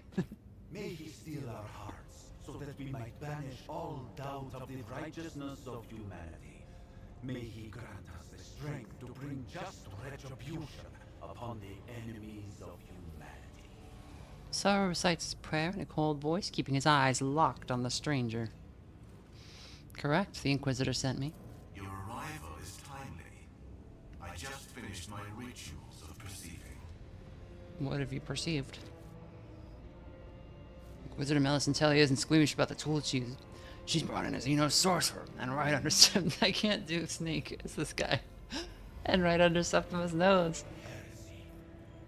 The heresy of pride, which spurs one to believe in one's own exceptionality, and the heresy of consorting with the enemies of humanity. You're one of the Eldari, sentient, highly evolved Xenos, enemies of humanity. You have guessed my race, but I am no foe to you or your tribe. Inquisitor Millicentilia and I have forged a temporary alliance, one that benefits us both. I must admit that the Inquisitor has always adhered to a principle of tolerance toward alien species capable of communication. What kind of sorcery did you just use? I sense a semblance of the gift in you also. But it would not allow you to master my talents, even if I tried to explain them to you. We are two different, small creature. I like that they actually acknowledge that you're a psyker. They often didn't do that in Rogue Trader. Like, being a psyker is a big deal, but it like rarely came up, as I recall. It's a business. You should have information for me. Inquisitor Millicentilia wished to know if sorcery was involved in the disappearance of her underlings. Sorcery of a special kind, which has its source in the darkest corruption. I hear the echo of what your kind calls the Imperium. However, in this sound I discern not the foulness of that which the monkey calls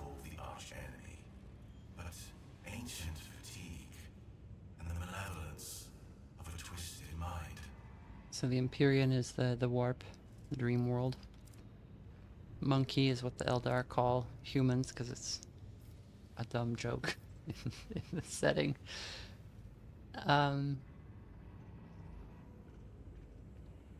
So, but he's saying it's not chaos. Despite this very chaos-looking symbol over here that I don't recognize. Tell me more about this Echo of the Imperium. It is powerful, all-consuming, and at the same time, feeble, like the sigh of song lost in a labyrinth. Sorcery of monstrous power that served its purpose, whatever it was, and then vanished without a trace. Monkey.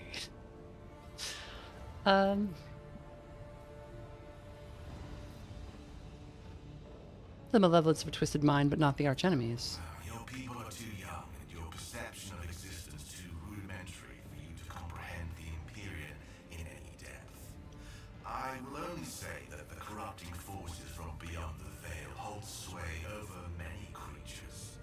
There can be no doubt that the secrets of such species lie buried in the past of this sector. Secrets whose very revelation would imperil your feeble mind. But you... Let's be rude, ass.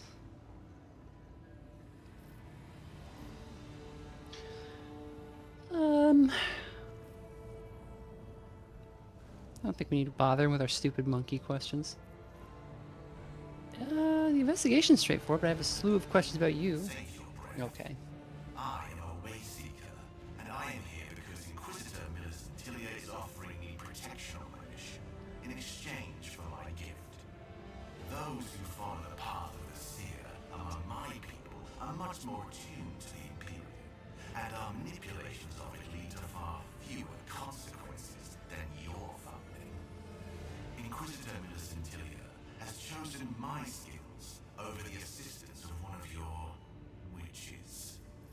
Well, couldn't you tell me more about what a Wayseeker is? I am a guide and navigator for my kind. My gift enables me to chart courses through the webway and in real space.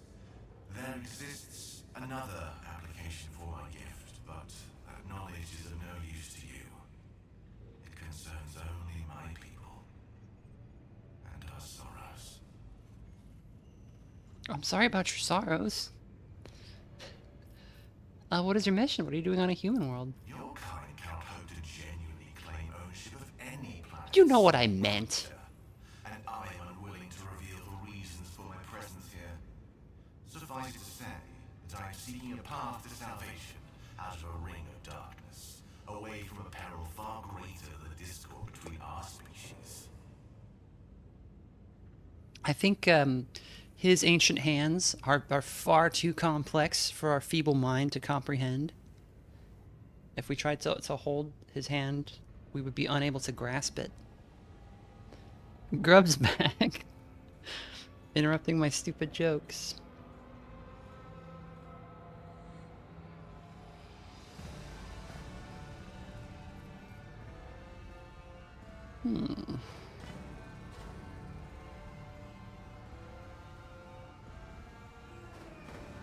A ring of darkness. You're speaking of the Noctis Aeterna, so humans are not the only ones suffering from this tragedy.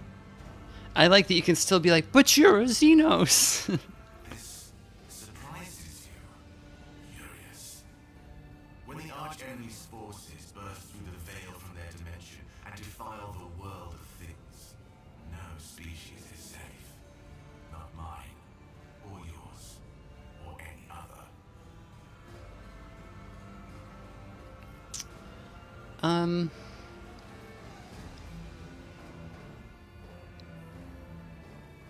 I'm interested in an ancient Xenos species that is somehow connected to the Tyrant Star. Do you know of it? I can guess what you are referring to. The echo of their songs whispers across this world, and here as well. My name is Vermina, and I could use your help with those ancient secrets. Where I'm looking for dark signs and ancient secrets. Oh god, Grub, do not influence my button presses. Come to your senses. Do not make this mistake. Listen, buddy.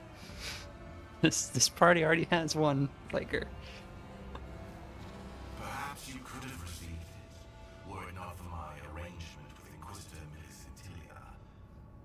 have no interest in the company of a monkey Gorb. that will simply be underfoot. Larthir. My name is Larthir Kinnereth. Small creature. Grub, you're falling out of my lap and causing all kinds of problems. Yeah. You've brought this upon yourself, you know. She really just wants attention and to be loved. She's sitting in my lap and looking at the computer. She thinks she can comprehend the Eldar and the Larthir Canarus.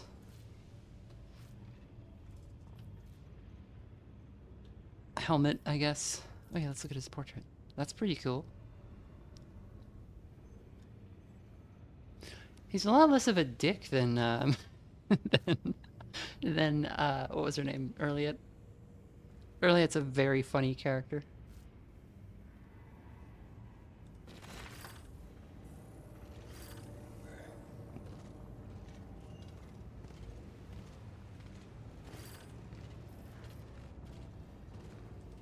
At once. Later, bro.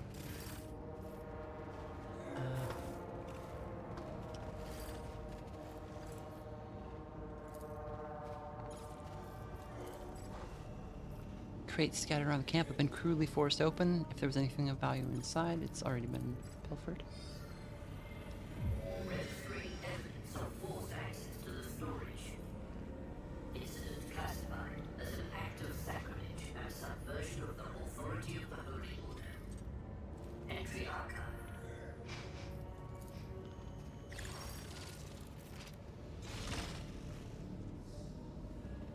Grub knows all, comprehends all. Grub, you're knocking everything down. No, Grub, do not go on the keyboard. Grub.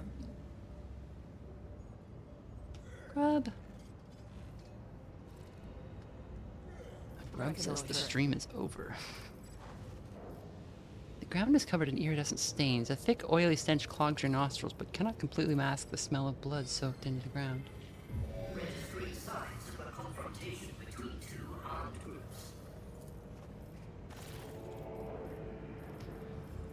There's nothing in the containers except for the smell of physaline that makes your throat itch. The workers would not have used up the entire supply of explosives. Someone must have stolen it from the excavation site.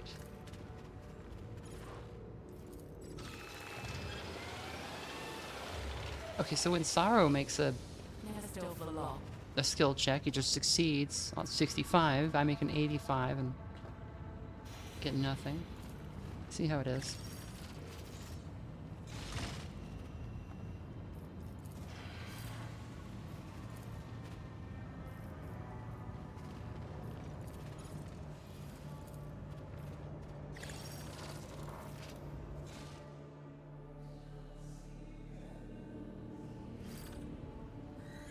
And this guy's broken. Zerda's body is covered in notches and wounds. Someone methodically carved into patterns into its flesh with a knife. Okay, he's gonna like come to life and he's like gonna go crazy and attack us because of that, right? It's like a spell. Somebody carved sorcery into him. This leaves a lasgun lying around. Up, we got weird prints. A large four-toed footprint is deeply embedded in the ground. The mud around it has been churned up to cover the other tracks of the four-toed intruders. Okay, okay. A broken servo skull. Who did this? Someone has ripped out the sacred circuits from the guts of this cogitator. The console is shattered and a bundle of sparking cables protrudes from the casing. We've got a jetpack. We can blow this up.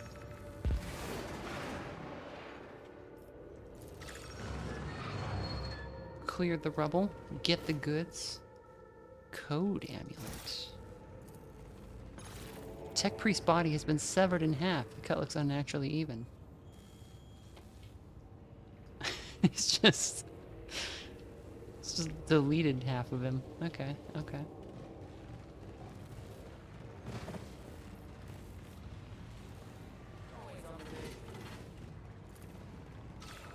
The religious symbols of the Marisportan fanatics have been sketched by an inexpert and trembling hand, a clear attempt to imitate the real thing. The servitors at the bottom of the pit have frozen in unnatural poses. There are no apparent signs of damage, and yet they ignore all commands and make no attempts to return to the camp. Alright.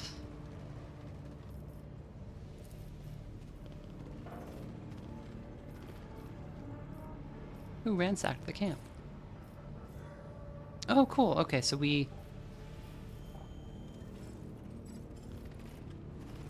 Who was attacked at the excavation site? Okay, so we know that there are bandits, fanatics, and whatever these four-toed creatures are.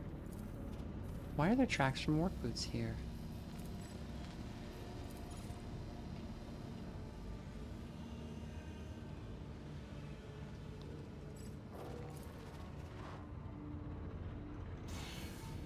Hold on, I'm looking for goods. Auto-aim gloves. Whenever the wearer makes a precise attack from a distance of 10 cells or farther, the hit chance of the attack is increased by 16%. I don't have anyone who can even do that right now. Who attacked the excavation site? Alright, let's review the evidence. Fragment of the column is splintered off and the metal is broken. So a las weapon was fired here.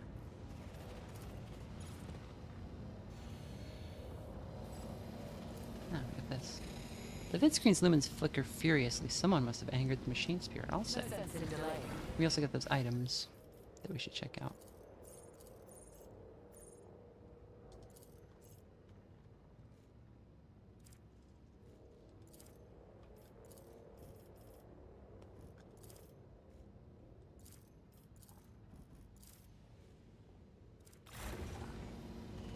I guess they're not immediately useful. More goods. Telling me the chaos looking symbol isn't chaos related? I think it isn't. I think somebody wrote that there to... Okay, Greg, you gotta get down. I mean, like, a spiky skull thing is also just like every Imperium symbol. Okay, oh, okay, we got this little... This is cool. The Eldari claims to sense echoes of an incredibly powerful warp sorcery at the excavation site. Foreman's notes. Analyze the data. Investigation of the evidence provided the following information.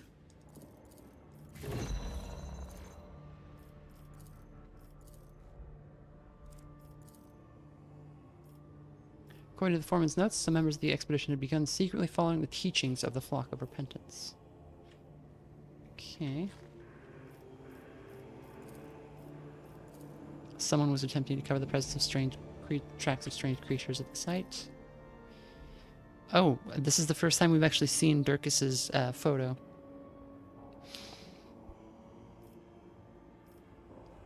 He's doing good.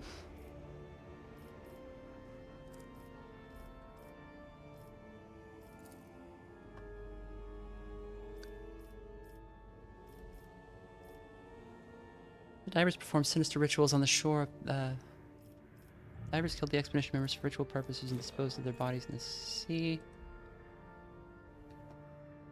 That makes sense to me.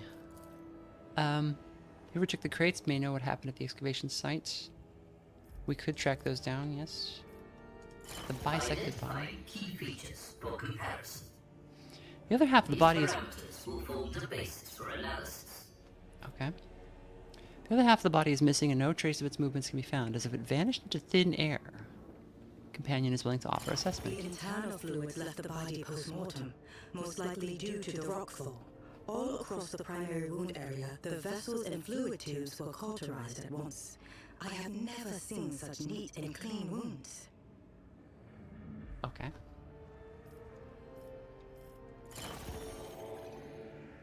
Look at this clean cut. It's like it's been done with a las cutter, but the caliber is non-standard, so it's not an Inquisition issue weapon. Alright.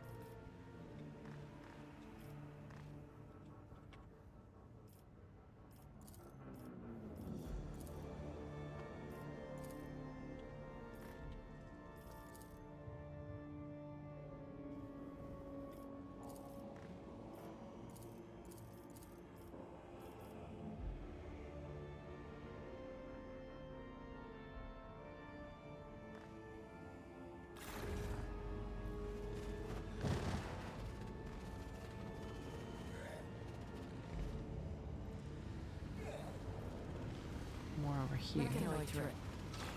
The brick tents show signs of claws and beaks. They could have been left by people whose bodies have been altered by the Hab Zone's toxic environment. No, I think there's bog beasts down here. And the bog beasts broke the machine. And they killed this guy.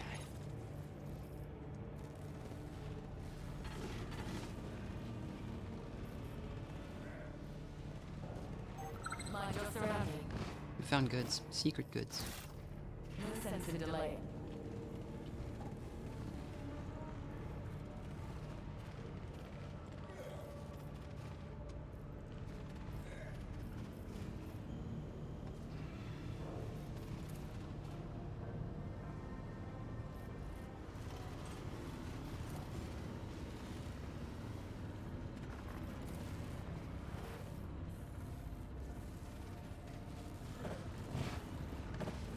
Somebody's working with the bog beasts, or cover and form.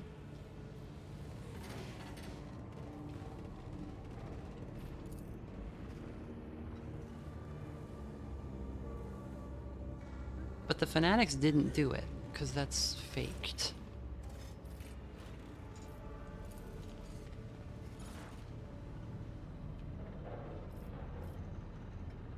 The Baron's orders with no one was to come near the place with the armed intruders. They looked like his lot. Okay.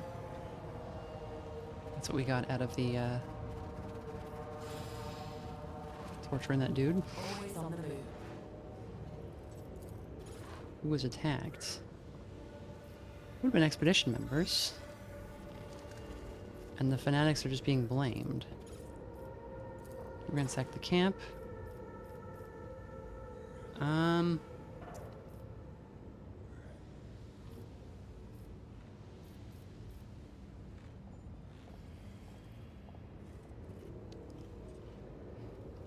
Yeah, but I don't think they did that. The bog beast might have done it. I guess the bandits might have done it too. Does it really matter that much who took the...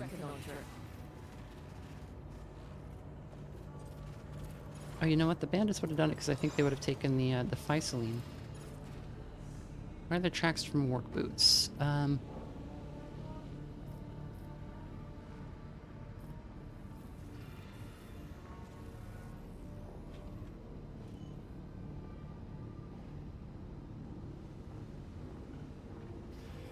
Oh, I see. One four-toed intruder covered for the rest of them. Interesting. What if they didn't... What if they just left? So the expedition members were taken by force by the bandits, is what I think. And I think the claws are just kind of unrelated. Maybe the bog beasts took the supplies? That would explain why they were here.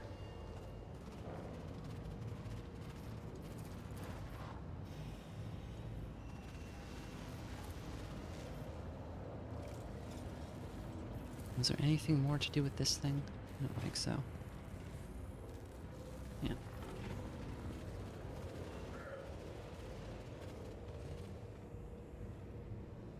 That makes some sense, maybe?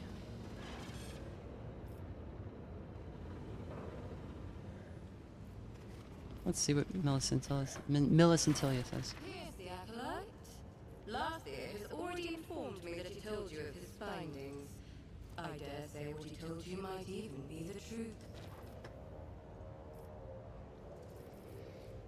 Standing by, the Xenos does not react to the Inquisitor's words. His gaze is distant, staring past you as if he's listening closely to a melody only he can hear. You have unusual assistance. Some things are more accessible to the cunning mind and heightened perceptions of an Eldari.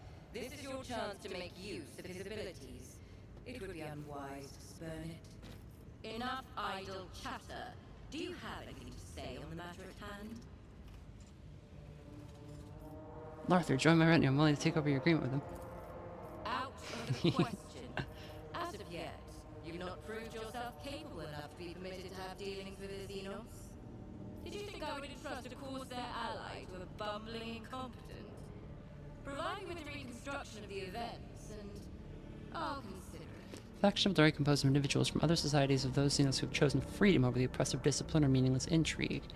Rather than residing on craft worlds or Camorra, Corsairs favor a nomadic lifestyle, roaming the stars and raiding fleets led by self-proclaimed princes. Okay. Question the witness. Do you plan to inform me every All right, jeez, lady. Draw your conclusions and submit a full report, acolyte. Ready to discuss what happened at the camp? Are you sure you have not missed anything?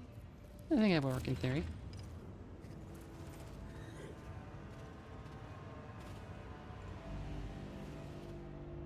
You folks got third-partied. And then fourth-party. My camp was ransacked by bog beasts. An interesting theory. Well, why not? We will look for bird-headed mutants wearing Inquisition uniforms. A skirmish took place here, no doubt about it. But you are overlooking an important detail. If my people had been in the camp, no one could have got in. Not even if all of Maris Portum had attached to the perimeter.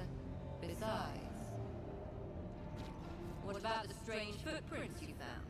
I assure you, there are no quarter mutants in my expedition team. You think threats from some ragtag bandits would induce an armed Inquisition expedition to leave their posts? I find that hard to believe.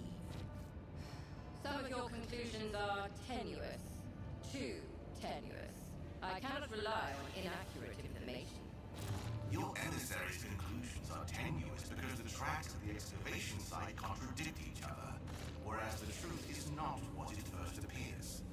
Someone took pains to ensure that the traces left behind would sow confusion in the mind of whoever might attempt to unravel this mystery. I knew there was something you weren't telling me, Corsair. I saw no reason to state that which is so obvious. I should have not forgotten that I'm dealing with Monkey now. This small creature has reminded me. Either way, we have one indisputable piece of evidence. The tracks leading out of the camp. Look, they are crisp, clearly made by heavy work boots. But I already said, my people would never leave their posts willingly. Find out where they lead. Can you manage that? I think so. Something strange is afoot in Maris Portum. My agent, Rufinus Scraig, has been working undercover in this God Emperor forsaken place for several months already. We were due to meet at the excavation site, but the latest seaquake cut off our communication. Track him down and help him with his mission, if necessary. Tell him that Lady M sent you.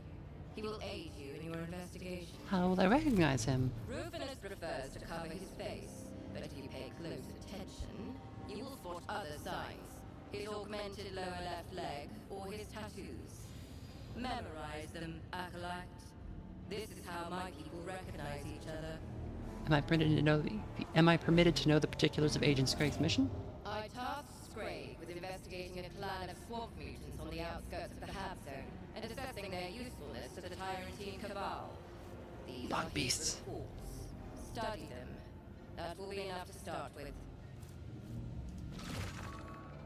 A quick scan of the reports leaves you in no doubt. The bog beasts the Inquisitor is referring to are a clan of Xenos, the Kroot. Evidently, Millicent Tilia and her people prefer to use this unsophisticated nickname given to Xenos by the ignorant lower hive dwellers in order to rid the clan of unwanted attention, or perhaps to somehow use the Kroot to their own benefit. Kroot are pretty cool. Any other questions?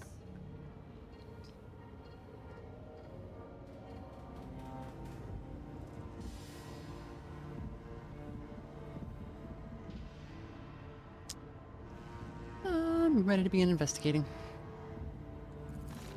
This case is not as simple as it appears. Do not rush to any conclusions. Turn over every stone in Maris Portum before you send your case report.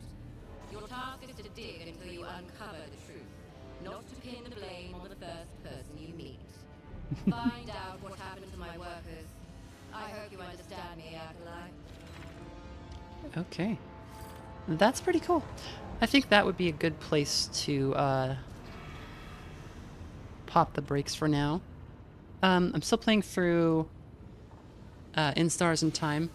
I may switch over to doing Tuesday, Thursday, just so I have a little bit of a break between the Sunday, Monday. I'm feeling a little better. I've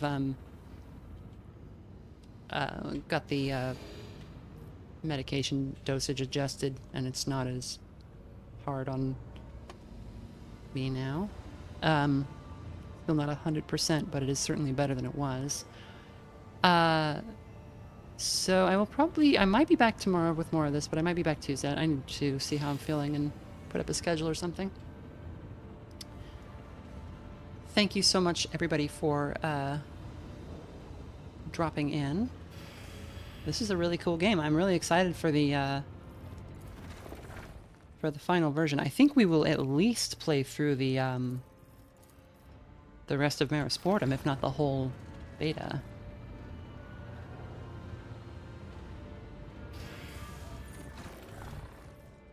I really like this this system.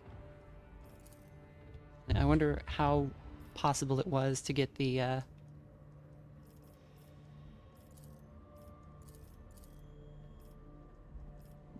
that right. Because it seems like the answer is like no matter what we said, it was always going to be like a not super accurate conclusion because we don't have all the information yet. So I will save the game. And then I will exit the game.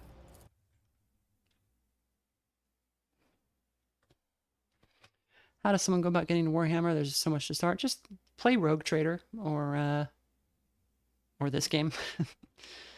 That's what I would suggest. Just if you see like a video game that seems cool to you, play it. Rogue Trader's very good.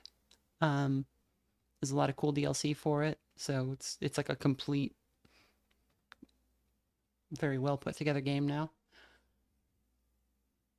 I'm sure people are going to be like, "Oh, you got to read this book and you got to play this game and this one."